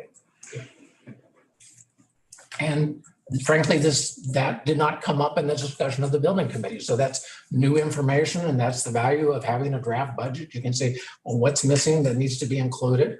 $1 million is significant in my world. And so if it's $1 million of income, we can show it and reflect it. And the other considerations that are inherent. I looked to staff. I think the Riverside Board of Aldermen has yet to approve it, but I think it's pending, or you're meeting on it tonight, somebody told me. That's right. Their Board of Aldermen meeting is tonight. They may vote no. I would hope not. I have some additional comments I'd like to make in the budget. Sure. Go ahead and do that. And I'm going to read 2 pages here. As you know, we did not have a finance committee meeting, so my comments tonight are as a trustee only and not on behalf of the finance committee. We did not meet in May. My purpose for speaking tonight is twofold. First, I want to provide the context for why the finance meeting did not take place in May. And second, to offer some financially based changes to the current proposed budget. Okay, so let's talk about the reason we didn't meet. Since mid-February, as you recall, I was appointed to the chair in late January, first week of February. I've requested various data to obtain an understanding of the budget and the budget process for the sole purpose of developing a sound and responsible budget. In my first meeting with Steve and Kwan in early March, I was shown information comprising simple Excel worksheets without calculations. There was no history or substantiation for the amounts included. I was actually expecting more detail and something more robust. In response to various email requests over the past 2 months, certain limited information was provided, but the vast majority of information did not include the essential analyses or comparable historical data. Numbers without their underlying how and why lack meaning and are in essence nothing more than just numbers. As finance chair, I believe it's my responsibility to understand this information in order to present it to the finance committee and for the purpose of having a constructive discussion about the budget. That was the reason for the information request. My requests were almost always challenged. There were various email exchanges documenting that. Examples of insufficient data, just a few. And irrespective of the personnel committee's approval, the payroll information does not include proposed salaries or part-time hourly rates for the budget year. The part-time costs at the branch level are input totals only. There's no comparative historical cost information. There's no information as to what the required hours or what the rates are as respects each branch. In the proposed budget Excel file that was sent to me on April 28th with all the budget line items, substantially all the information is inputs. It excludes calculations supporting the proposed budget amounts, and it fails to provide any historical data. Budgets should be based on needs and true estimated costs. The reason I prepared the historical analysis file, again, which you all received, it's an Excel file that was sent out prior to the last meeting, I believe, was to gain some perspective on budgets in relation to historical costs. I will say the library is the only entity in my experience where proposed budget data is compared to prior budget data for determining the forward budget. Budgets should be developed based on actual historical costs or be supported by underlying calculations or substantiated cost estimates. Based on the limited information available and the inability to obtain sufficient data, it became evident to me that the proposed budget was imprecise. This was ultimately confirmed in an email, and I quote, "We routinely have revenues over expenses, and this budget was created to have the same outcome," end quote. In a more recent email discussing the budget and the need to fund capital assets from revenues in the same manner as debt service, the following was stated, and again I quote, "I prefer to have broader consensus and uniform direction from my 11 other bosses," end quote. In follow-up, on May 6th, I submitted a sunshine request to obtain what I considered certain essential budget information. I was notified that the cost to fulfill this request would be $166.64, and that it would take 3 weeks to compile the data. Earlier tonight, I gave Teresa a check for this amount. as respects the budget, due to lack of essential information and data, I'm unable to tell you what the real budget number should be. I now know, based on the statement quoted above, and the numbers in this proposed budget are intentionally overstated, consistent with past practice. And again, I quote, staff use the same methods we've employed for decades, end quote. In my proposal that I'm going to give you, I am mindful that many budget items are overstated. Again, the quote confirms this was intentional, and the history shows that there have been excess funds in the budget. However, history also provides a roadmap and can serve as a guide. Therefore, I propose the following for the 22-23 budget. Personnel costs of $32.5 million.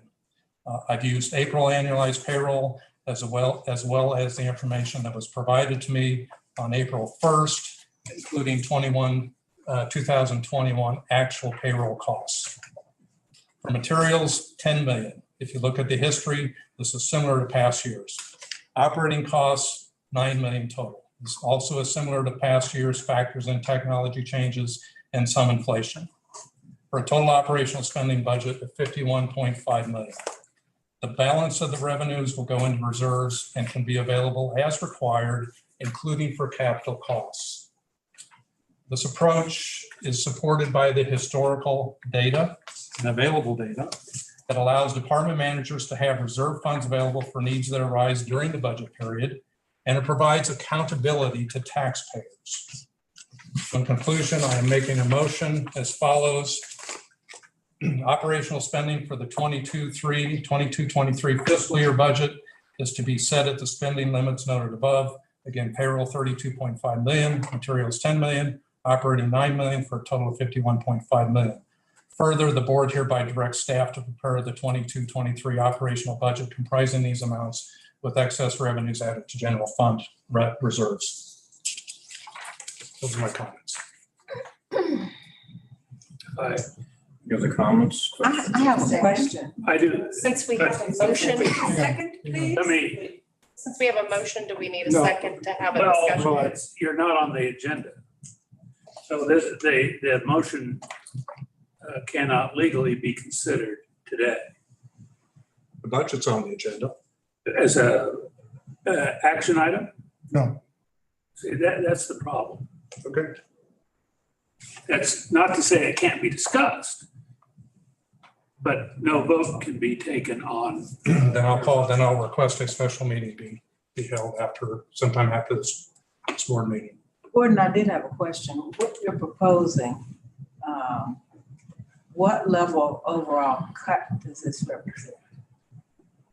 Well, depends what your starting point is. Okay, so if you want to see. I mean, but what you propose, does it represent how much cut to the budget? Cut to which budget? This one? The historical budget or what we've done before? Well, let me talk about that, okay? So let me talk about the budget relative to actual costs. So I looked at this because I just saw this morning. I pulled it off Board Docs. And I started looking at some numbers and I went back and looked for the last 2 years. So the May, if I took the board package that was done in May and looked at what was projected for the end of the year versus what actual was, it was $2.3 million excess in the projection. For which category? That was for the that was for the 1920 projection, okay, 2 years ago. Last year, and I can give you the numbers, but last year I did the same thing. I took the projection and compared it to what actually ended up happening. The excess was right short of 2.8 million. Okay. Then I took this package and I looked at April, and for the month of April, through April, we're at 41.6 million of spending. The estimate through the end of the year is 54.2, which means May and June estimated spending is 12.6 million. Okay. So in April, you spent 4.2 and you're projecting to spend almost 6.3. That's 49% over what you spent in April. Okay. When I look at April year to date, that it is 41.6. If you do simple math, you can call it, 44.2 million rounded on a monthly basis average, okay? Again, against 6.3. What really stuck out to me was payroll. The April payroll was 1.9 million. Year to date, we're at 18.7 million. The projection is 24.2. That means for May and June, the library would have to spend 5.5 million in payroll. That's just payroll, okay? Which is 2.75 million each month against what you've spent in April of 1.9. That's $838,000 a month over what your April payroll was. Again, just looking at the numbers, you have to hire, the library would have to hire, several hundred people to spend that much money. So, Let me finish. When I say when you ask me, what's the reduction in the budget, what I'm trying to highlight is that there's excess in not only the budget, but the projection. So it was difficult for me to say, we have a good budget because one, I don't have any data. And the data I do have is just a set of numbers on a simple worksheet. I mean, if you want to go to an extreme, I could have done it on a yellow or a white pad or yellow, it used to be yellow pad, but a white pad. No, on the I've got the same personnel answer. cost, are there unfilled positions? Okay, so let me answer. That would make a difference in those numbers. No, my 32.5, so I did a calculation. I took the full-time positions that they said they had as of the end of April, as well as the unfilled of 1.4 and offset by the 734. And I took all those numbers. So basically I have the same full-time costs, okay? What stuck out was the part-time positions and where we have the budget for the current year is 5.3. The budget that was proposed for this coming year, 22-23, is 5.5. In 2021, the part-time costs were 2.9 million. So you have a pretty significant gap there in terms of part-time headcount, all right? So for my calculation, I use 3.4 million, okay, for the part-time total. So I add that, I take the formulas, and that actually totals up to 32,127,000. If I take out these, and I just, for the sake of looking at the numbers, if I take out these unfilled, authorized but incumbent positions, which have been in the budget every year, as I understand, and they were presented again as part of the budget, then I get down to 31.3 million against a proposal of 34.4. So again, it just looks like it looks like we added a whole bunch of part-time people. Again, I don't have any basis for that. I don't have any context behind it. I just have I have a set of numbers. I can show it to you, but it's one column of last year's budget and one column of the current year's budget. And other than that, that's all there is. So, but I'm glad to hand these out. I make plenty of copies. So Gordon, are you saying that if you look at the actual numbers, that's not that the budget you're proposing, nothing is really being cut in regards to what actually was spent? Is that what you're saying? Like from last year to this coming year, that you're not really cutting anything, it's just that you're doing a budget off of the actual numbers. Is that what you're saying? Let me give you the totals. Let me give you the totals. I'm just going to read 13. Again, this is stuff that was handed out. It's in your worksheet. I'll glad to send this again. So 2013, and I'll give you rounded millions here, so it's not as detailed. 38 million. 2014, 40 million. 2015, 43 million. 2016, 42 million. 2017, 42 million. 2018, 45 million. 2019, 47 million, 2020, 50 million, 2021 is 49 million.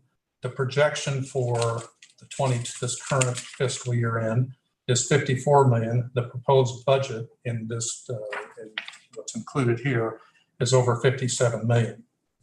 The excess numbers that resulted in each of those years, and I'm going back to 2013, I'm just going to read left to right, 2.9 million, 1.5 million.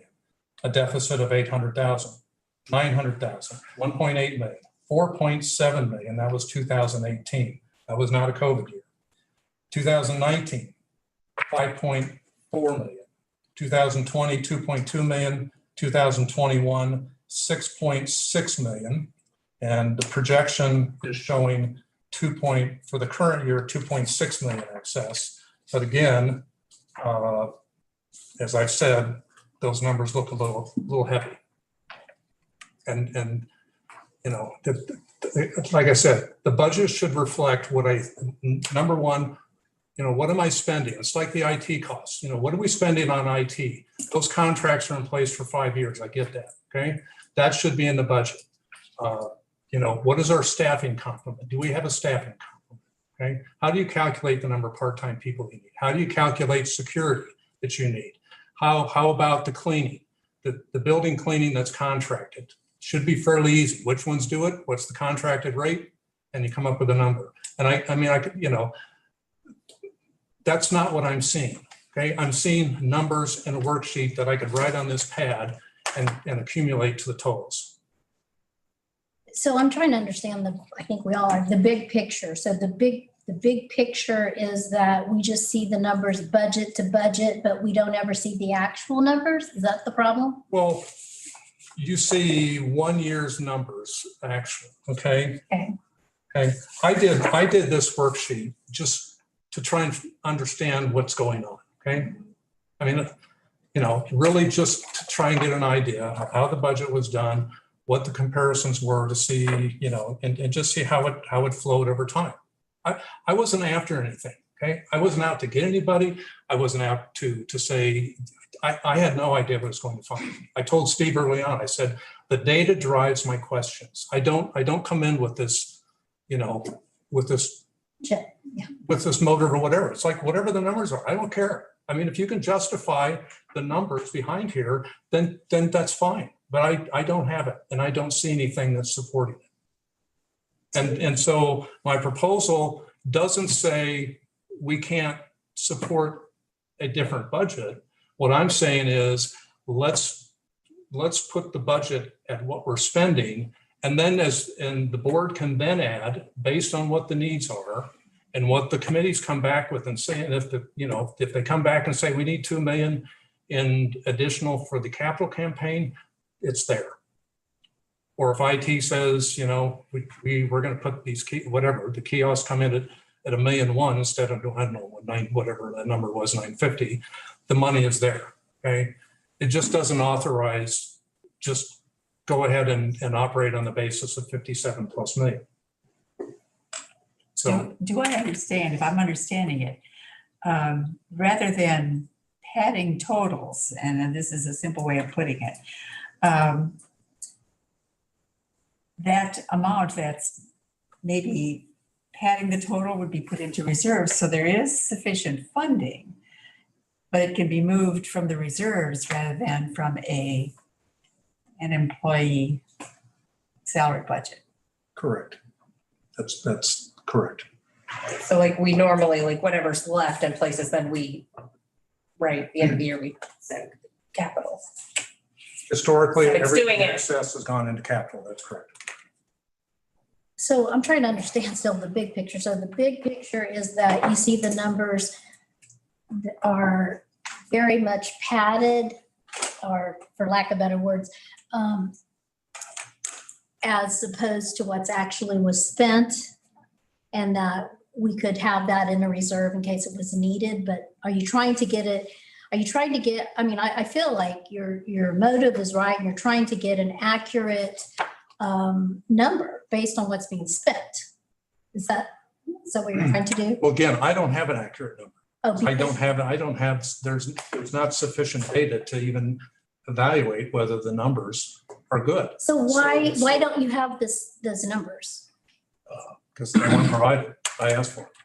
Well, you're now seeing why we have a system that we have had, which is to have a finance committee that argues out this type of thing in detail. And that hasn't happened so far. So we still have an opportunity to have a finance committee meeting in June at the regular time. Normally we have it at the time of the budget hearing, in the place of the budget hearing, at the place of the budget hearing, I should say.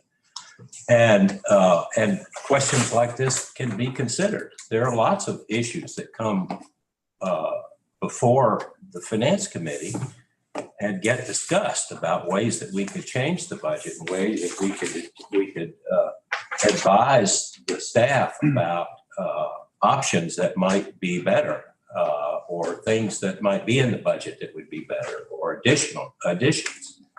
And that just hasn't happened.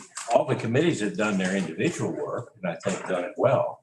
And usually that all gets piled into the finance committee, and the committee sorts through all of that, and the ideas that have come forth from members in the budget process during the 3 months that process is going on, and then tries to come to grips with that. We know that there's conservative budgeting. I mean, I think that's a part of the process. That's what you do.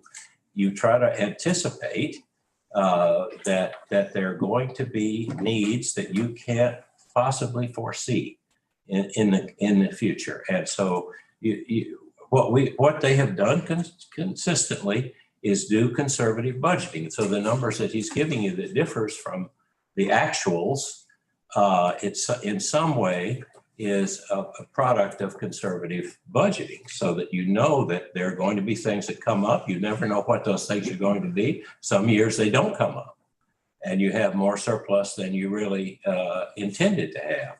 In some years you have less. I think I think one of the things that in your list was that we were actually under budget on one of those years. So these kind of things happen. Anyway. John?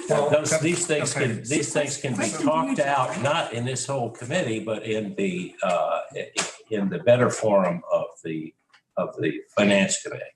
How can the finance committee get those accurate numbers? The finance committee can get the numbers because they're delivered to us by people we trust, who are attempting to make a budget that is flexible enough that it can meet the demands that we don't yet know are coming during the year. I mean, I think that's why. Well, I think it's a good thing. So, I mean, I think it's good that Gordon brought this up in the general meeting, because if he can't get the numbers as the finance committee chair, then he is not able to have a finance committee. So maybe we can ask our director if he could commit to getting Gordon those numbers. Maybe that's what we need to do. I don't think the finance committee has gotten a reasonable idea of what is the purpose. There is direction. What are we really at? What is our finance chair really asking? Because in order for that to happen, it would need to be an agreed upon committee vote to request something so totally different from our director. Why do you have to have a vote just to get the accurate numbers, what was spent, so you can do a budget? Why would that need a vote? That sounds ridiculous. You're misunderstanding what I'm saying. I must be. Okay. What I'm saying is if we're asking our staff to create a new counting system to track what you're asking, that would need to be coming from a direction. There's no new, were you asking for a new system, Gordon? No. So, okay, so let's clarify this. So we make sure that Gordon is doing the right thing. I think he's trying to do the right thing. I see that he's having pushback to even get the numbers. So what numbers were you asking for? Do I have to go through? No, but I'm just saying the actual numbers, things that were actually. Let's go back. So if the purpose of the committee is to decide whether we need numbers or not, why do we need a committee?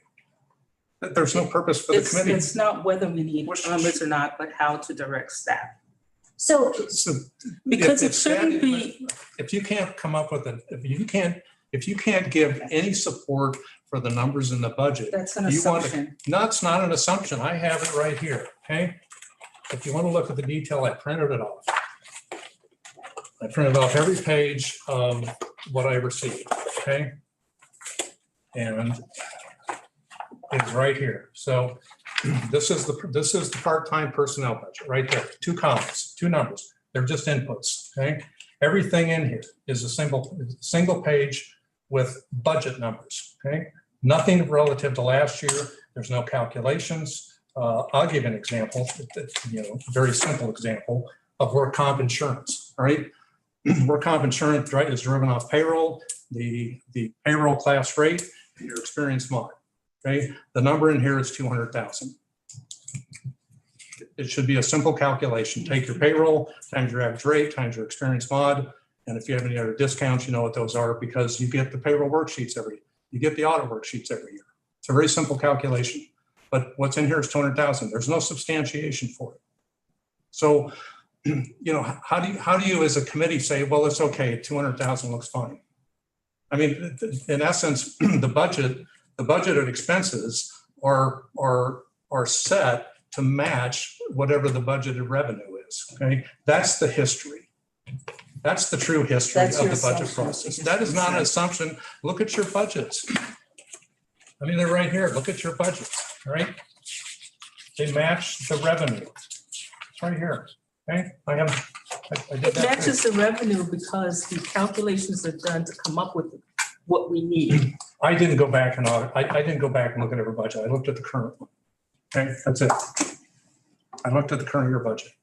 And the budget, if the budget every other year, I mean, look at the technology budget. She has 1 column of numbers. And I'm not saying that they can't support it. I'm just saying the technology committee is proposed and approved a budget based on a single column of numbers without any reference to what prior year spending is. And the board is just supposed to accept that and say, okay, whatever. I don't know if that's an accurate reflection of the technology committee. I kind of was in the room. I just said they have 1 column of numbers. Laura, are you still on the phone? I am. How many did in the budget numbers for the technology, does it include any prior year data? I mean, I didn't see any in Word docs. No, I mean, I didn't have that. I didn't ask for that, and I'm sorry, maybe I should have, but what I had asked for was more of a breakdown, and I think that that's what they were given to me. My question to you is, I heard you say that you had to pay $160 for something, and I'm unclear what you were talking about for the documents. I submitted a request for a certain number of documents. See, this is where I think it's like totally ridiculous. I think that the finance committee chair, it's not, and I shouldn't even say, I believe there must be some document somewhere that gives at least the finance committee chair should be able to ask for numbers and they should be given to him. Is that, am I? The current bylaws and policies don't provide for that. Oh. Well, the other piece, and I don't know if this is the case, but I've worked with a lot of organizations, and whatever their data systems are, dictate what data is mineable. Right. Without an expensive, arduous staff task of counting things. I don't know if that's the case here. Maybe this is more generally data that should be generally available, but that could be the case here. I don't know. All those emails that were requested from the DEI stuff, did anybody pay for those? They did? Okay. Who paid for those? Because I thought I saw an email where. Was it? Cassie Star. Anyway, I think Gordon should be reimbursed that money back or just not accepted. That's ridiculous. I second that. I don't think I can make a motion with that, Rita, but I don't. I think he needs the information that he needs and should not have to pay for that. Well, the consent agenda for the next meeting would include reimbursements and things like that, so.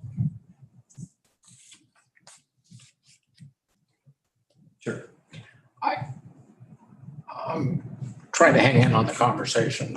Just how I think, it's just hard for me to take numbers orally, and see them. And so, I need to see something on a piece of paper because I just need to work through the numbers myself to look at it all.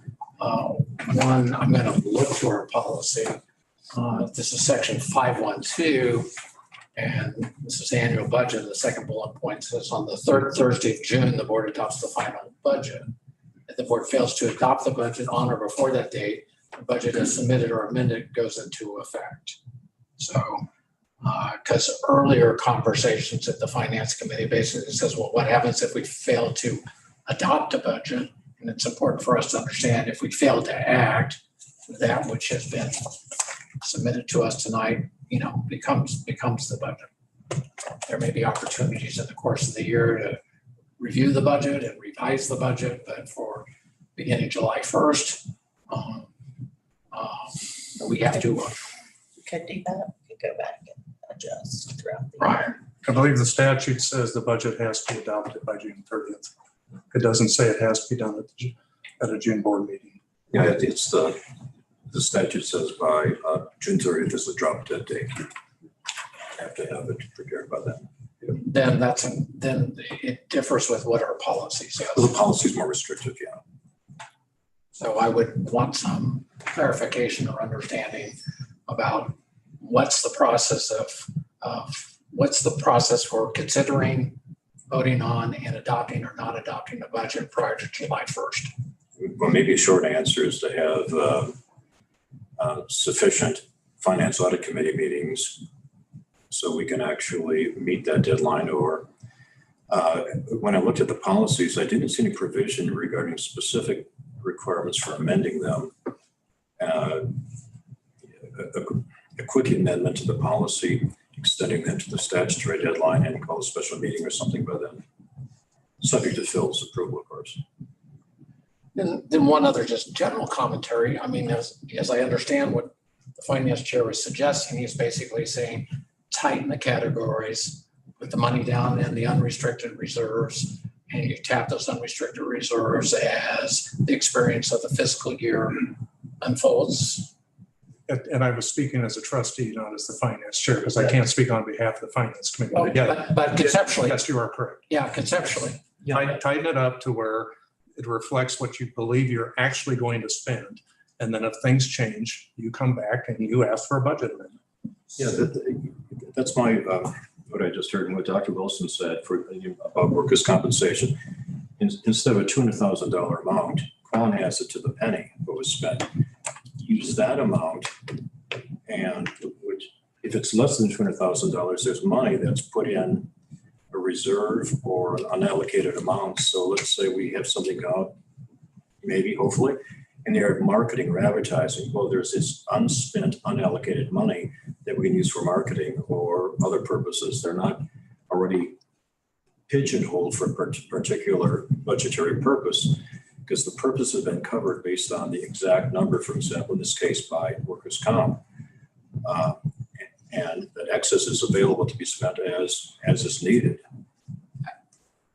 I think we're saying the same thing. Wow. No, but I want to make a point of information. Our policy basically says we will have no more than 50% in unrestricted balance. The proposed budget, and I defer to staff on this, we're right at 50%. So if we adopted this other sort of approach, we would have a unrestricted balance higher than what our current policy allows. So we would have to adjust the policy, or we would have to reduce the levy.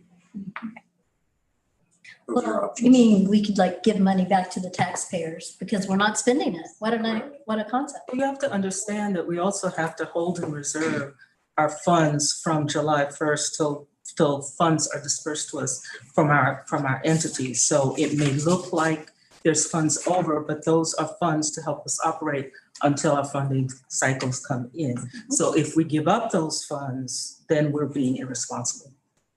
Well, if they're not needed, that's Well, not. it's not that they're not needed. It's, we do have the issue of fiscal year versus calendar I year understand. and all that. But, I mean, I guess if I'm maybe I'm following this, maybe I'm not. It's been a long week and it's only Tuesday.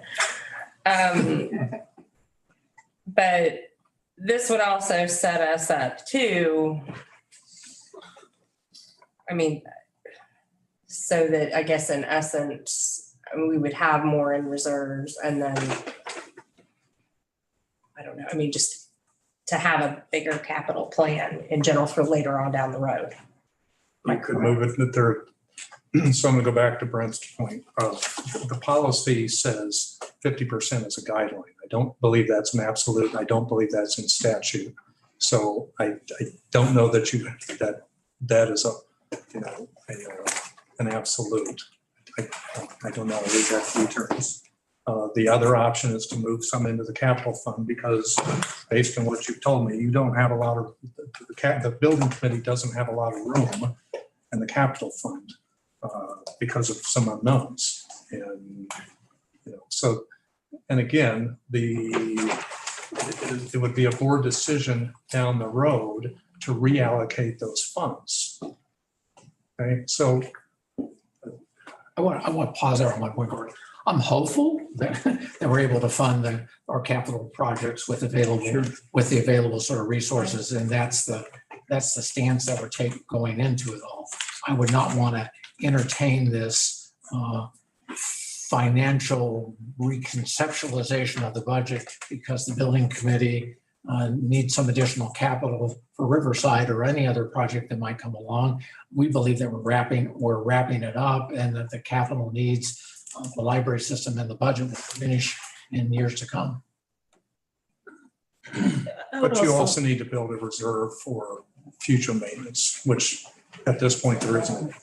But I would also argue that it's difficult to base this year's budget on prior budgets because this will be the first time after a pandemic that all our buildings, including our new buildings, which require additional staff, requires additional services, which was all voter approved to do so, where we have a new baseline of services. So a trend line will look funny, but that's an intentional difference. We're setting a new bar of service, greater service, more buildings. We have some more staff to where this budget will look different from any other prior budget. And I think it's unfair to say that this budget was based on nothing but putting in a number. I think that staff has done a real good job of projecting the budget based on the services that we offer, that we promise to the taxpayers, that are based year after year after year on numbers that are tangible and real. And I think that you're making some assumptions that cannot be supported. Mr. President, before we leave this conversation, I would like to walk away with a day for the Finance Committee meeting. Yes. So I can get it on my calendar and I can be available and I can take the time to review the appropriate material prior to the meeting. Well, my thought, first of all, is that if required information should be forthcoming, if that's available, if it's required, then maybe if the Finance Committee wishes to have information that was pursuant to the Freedom of Information request, then that might determine the timing for that committee meeting. If I was told it was 3 weeks. So if you're out 3 weeks, you're in the middle of June.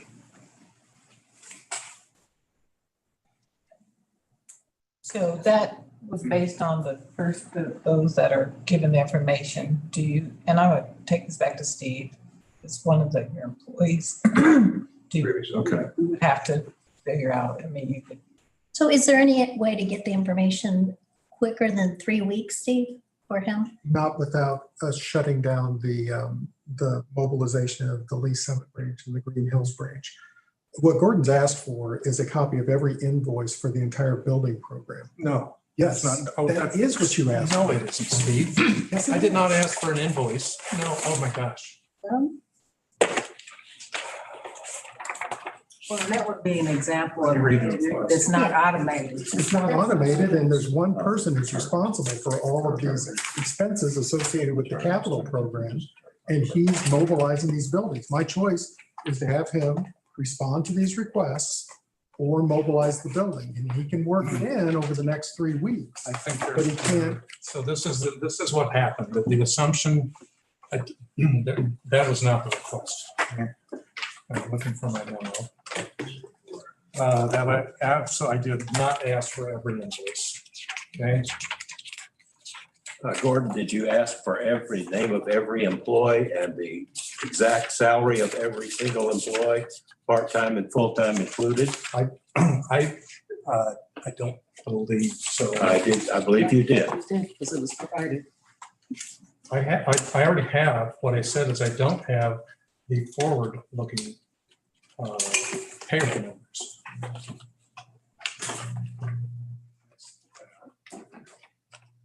Can I respond to that? Real quick? Okay, so a couple things. We are budgeting for more people because we have more locations and services open. Second of all, we part-time wages are going to vary based on everything from who's absent and if we need more people to work the front line to whether or not we have positions filled. So there's a lot of variance there. So it's incredibly difficult to say that for this person next year, we're going to spend this much. We are always going to have unfilled positions at budget time because there's always going to be positions in flux that turn over. And we set next year's salaries. If our budget is approved, then we set them based on performance evaluation scores, and that's how we distribute it. Those are taking place right now. They don't wrap up until the end of June. That's the schedule that we've always been on. But I did provide information for every single person. We can go back if we want to provide it for every single location. We can do that. We can go deeper than that. But it's very difficult to say that this next year, what we're going to spend on part-time folks at Green Hills, because I've got to know when Green Hills is opening. We've got to know what that traffic's going to be like. And we don't know. And there isn't a way to know because we haven't had a Green Hills open. So I'm saying this, and I don't want to sound defensive because it's sounding like that the numbers that I provided, that I made them up. And I'll defend myself because no, I did not. And they are to the dollar what I provided to you for every single person. So I'm not sure what we're meant to budget towards, but I'm budgeting towards having a whole bunch more locations and services open. Xander's team and his program, that's what I'm budgeting towards. I'm not making anything up. This is an incredibly actually tighter budget than before. So can I predict who's going to quit, how many weeks of vacancy we're going to have so that we can have, that we have revenues over expenses at the end? I can't do that right now. But I'm applying all the things that we know that I can't put in a spreadsheet. I can make you a lot of notes if that will help.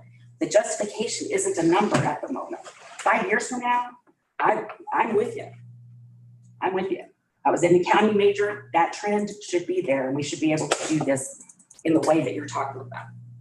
But right now I can't because in 2018, 2019, COVID, 2020, 2021, those numbers are such an anomaly. We have a double anomaly going on. I can't base it on trend right now because of capital plan, closed branches, COVID. Okay, so I never said you didn't have support. What I said is what I received was a page of numbers, okay? And based on what you're telling me, you have some idea of how many hours you're going to provide on a part-time basis, correct? To an extent, and if you want me to clarify how it's budgeted. But again, a budget is a budget, okay? So it doesn't say historical, it's either historical trends or substantiation, okay? So if you have something that substantiates that, that's fine. I didn't say your numbers were bogus. I just said all I got was inputs. And unless there's some context behind it, I don't know how to evaluate it. And comparing it to last year's budget is, like I said, comparing budgets to budgets doesn't take out doesn't allow you to refine the process. Okay. So the reason you look at historical data is to say something's changed. Technology has changed. I mean, obviously, okay? Insurance rates change. Whatever the case may be, I can go down every line item if you want to, okay?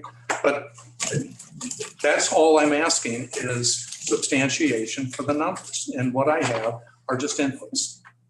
And again, the finance committee can have a discussion, but the directive from, in the email was he wants input from all 12. So here we are. And why have a finance committee and sit and talk about theoretical numbers when there's no support? I wouldn't waste their time. To speed things along, I'm just curious, what information exactly, do you need before we can have another finance committee? And maybe staff could commit to that if it's something, reasonable. I'll tell you what I requested was time with Quan and Steve, mostly Quan, to sit down and just go through this and explain it to me so that there was an understanding, okay? Most of the reports I asked for, I think can probably be done in about an hour, maybe 2, okay?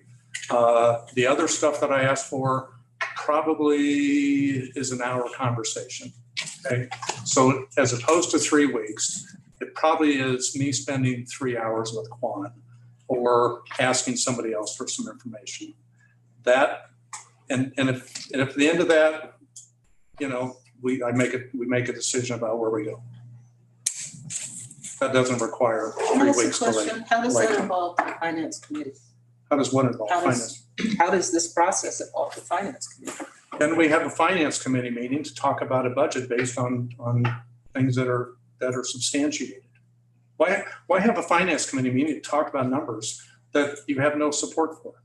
Well, we've somehow managed to do it for the last 10 years very successfully. Well, I agree, John, but again, the numbers were matched up to the revenue.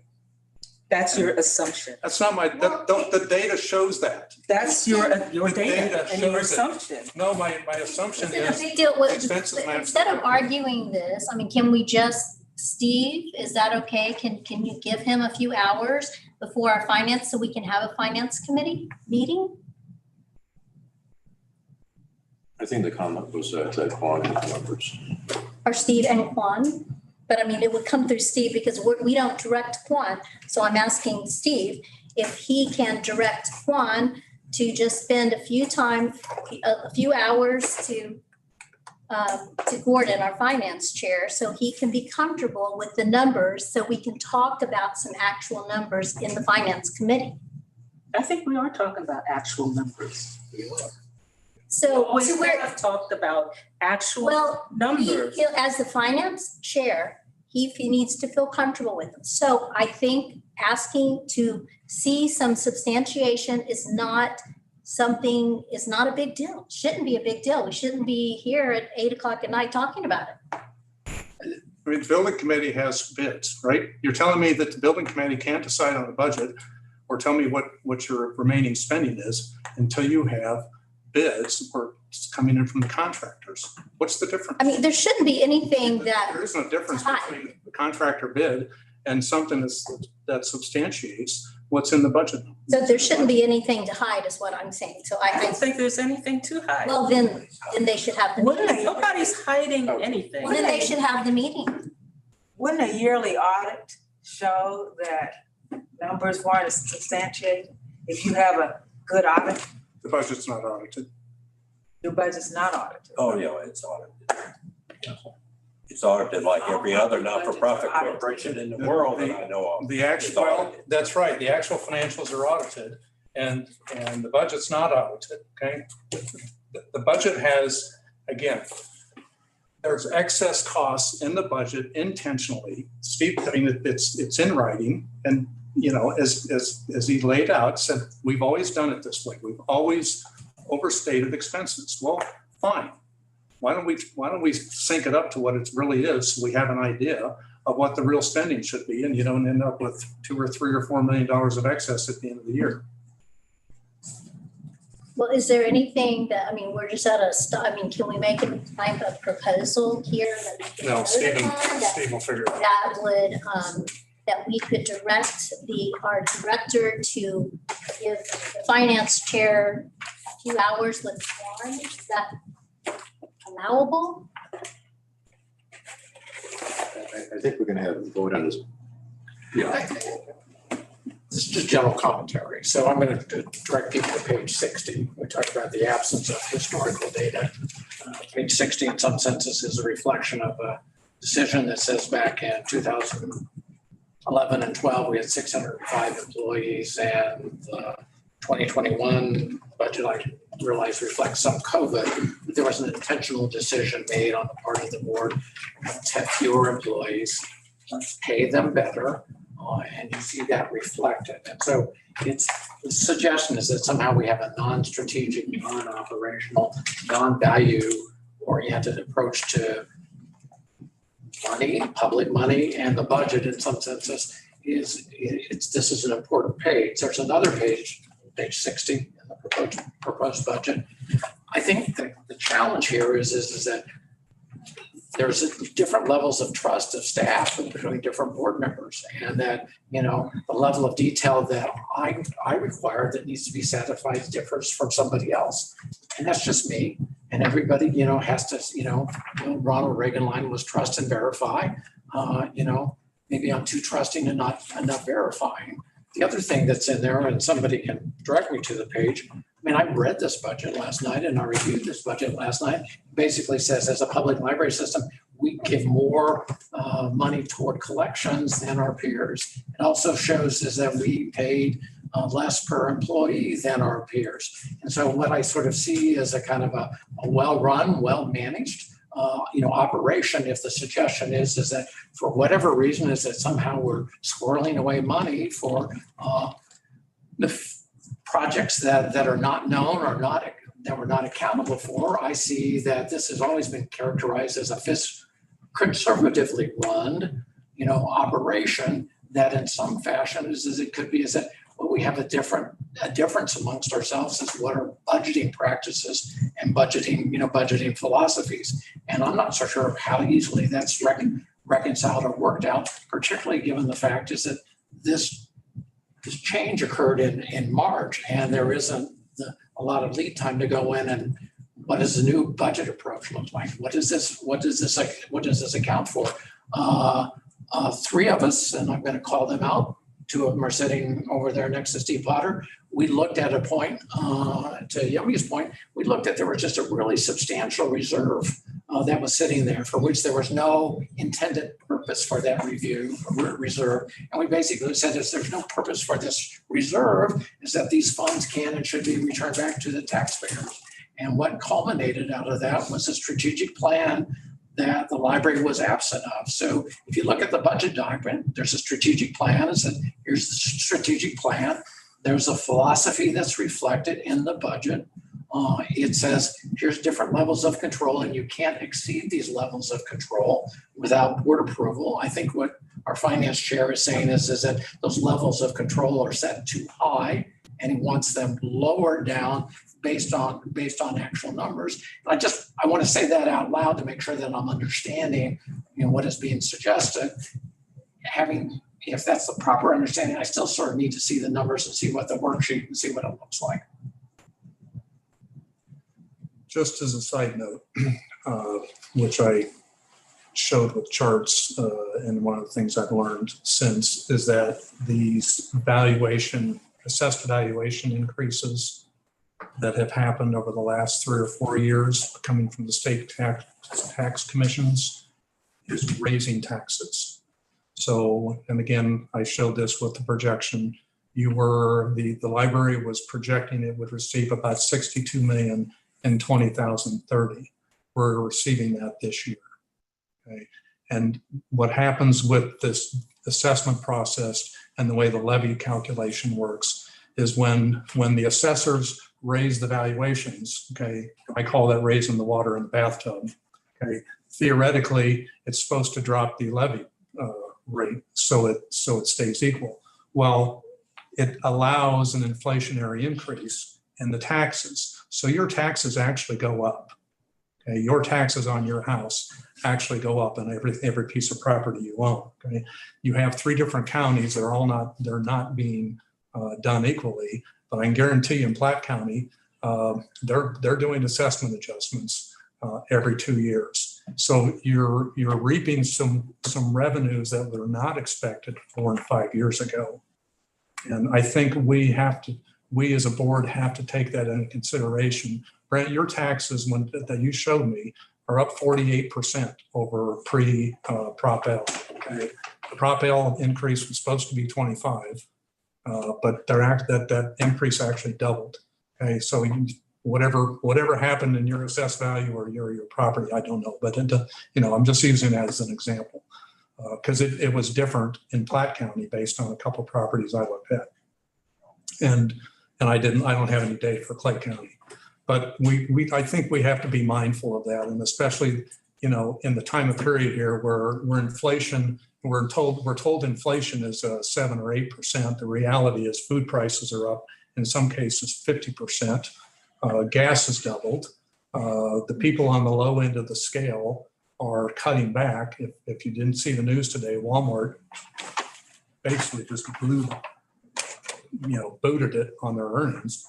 They're the ones who are, most susceptible to the lower end of the pay ranges. So what's happening is people are feeling the heat from inflation. I think we as a board, have to take that in consideration when we look how much we're spending because it's coming out of everybody else's pockets. I'm also going to direct people to page 34. It shows the levy rate, and it basically sort of says we have a 40% levy, but in reality, when you look at it, is that our levy in 2021 was lower than what it was in 2020, was lower than what it was, and the like. This argument cuts both ways because if we're talking about the public, then we also are an employer, and one could equally sort of say is that our employers deserve a salary increase in light of this. We might not have properly budgeted for the price of gas in light of all of this. I mean, to be fair, I even asked questions. Now I see, after seeing this, I understand why I was come out the way I was. I asked a simple question the other day, or I thought it was simple, just trying to get information like, is that just a final answer on what are we budgeting for? Like, is everybody at a certain dollar amount kind of a thing, and all that. And now I found out, but I mean, we had to go back and forth over things that I just simply wanted to know, like, is every at the bottom end, or is everybody making $15 now? Like, that's just, it was just a basic question that I wanted. I wasn't asking for like a bunch of different stuff, but I mean, went on and on and on. And I mean, I was like exhausted, like I had a headache over it. I was just like, I just want to know, like, are we doing right by our employees? Because people can go someplace else. And I know, and you and I've had this conversation at Loggers one year. I mean, we have employees that, are doing this to make ends meet, or, a little bit that are, on assistance. And I mean, that's just, we've had this absolutely conversation. Yeah. And so here I'm just wanting to see what we can do. And now I get it. Like, after listening to this, like, I get why we had that. But I mean, that wasn't fair to me. I apologize for that. I mean, I was trying just to understand the question. So I know, but I mean, can I answer your question? So in 2021, the average rate for a library page, and I just used a simple average, was hours and what they got paid, was $11.75. Okay. What I included in my calculation was a 50 cent bump because you told me that's what the base rate is $11.50. You wanted to 12, so I just bumped it to $12.25. Your average part-time rate, the lowest rate that I had on the schedule I received, was $13.71. That's a $1.29 increase to get it up to $15. I took the average and I bumped it by $1.29. Okay, I mean, it's pretty. And you had in 2021 129 library pages. They averaged 465 hours each. All of their part-time was 278. They averaged 493 hours. Your full-time and half-time branch staff, and half-time is in your benefits eligible calculation, is 288. Their average compensation is right short of $34,000 in 2021. And headquarters staff, there's 187. The average wages for 2021 was short of 52,000. Anyway, those I are understand numbers. what you're trying to do, Gordon, but your averaging is not as accurate as Jennifer's precise to the employee Good. calculation. Then all I asked for was substantiation. Yeah, and I'm more than happy, and I, you know, in providing this information, I'm more than happy to provide whatever information I can get to you quickly, and then I can let you know how long it's gonna take to get other information, because some of it's just not in the format we've been doing it. But what you're suggesting that we do is it would be a change. It would be a change for our staff. It would be a change in the way that we're doing things. It would mean scrapping the compensation study we've paid for and are in the middle of, because we haven't done one since 2016. We want our pay to accurately reflect what's going on in the market. That's my responsibility to the taxpayers, is that I'm not overpaying or underpaying anyone. They should expect excellent service. We should be paying for it. We shouldn't be overpaying anyone. We shouldn't be underpaying anyone. But in order to do that, we've got to do a market study. Again, we haven't done one since 2016. So that is what's in process. So setting aside some money to try to adjust for that is what we've done, instead of saying that this person this year is going to make this money, because even right now I can say this person is going to make this money and this person may not be here. And I may have someone else in there that's making less money by the time we even pass this budget. So every individual person, if we were an entity that, you know, that we hire, you know, everybody is at this is how many hours they're going to work, and this is what their rate of pay is.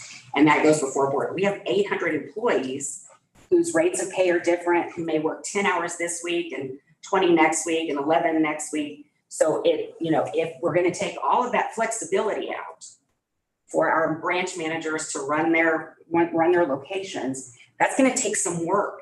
And it's going to take some work for the whole board to help. I'm not going to be able to sit here and just like every single day see who's left, who's come back, who's sick, who had to fill in, who had to do that. But at the end of the day, though, if we could just have these conversations in the committees too, and just talk like we're talking, instead of having to, okay, we go here and then we got to go there, we got to go back and forth and all this. I mean, it's just not productive. And now, I mean, we're here trying to hash this out. And I think there's just other issues that have happened in the past. And, you know, I just think there's a lot of misunderstanding. I think a lot of people are not like, you misunderstand somebody's question or the way something is in writing, instead of just trying to talk to someone. And we're just not doing that. We're talking at everybody. We're not talking to everybody. And I'm sorry, but I'm just gonna have to leave. I still feel like Gordon needs some information. He does, and I just don't understand it. But we can't direct staff, only Steve. So Steve, can you give him more information? Yeah, let me try to respond to this, and certainly not trying to open up a new can of worms, but the reason that where we have our issues, and look at the budget, look at our policies. Cody, I'm probably gonna call in. The legal level of control is that the personnel, the material, the operator. Therefore, the detail is the account line.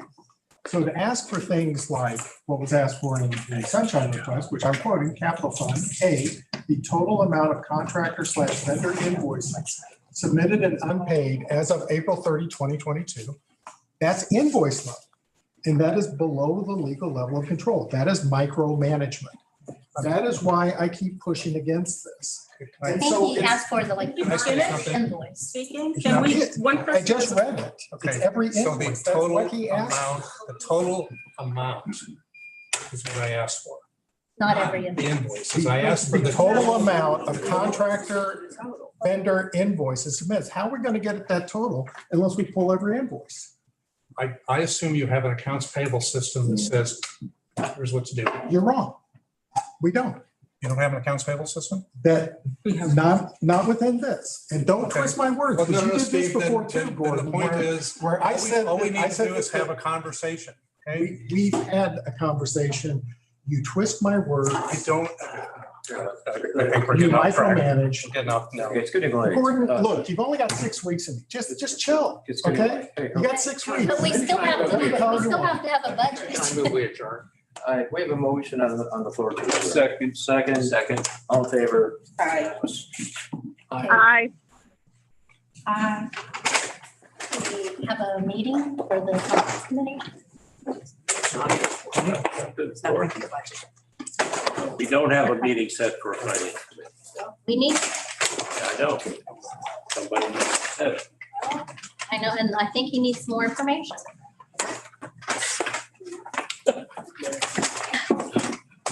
Safe travels because. So you have to show.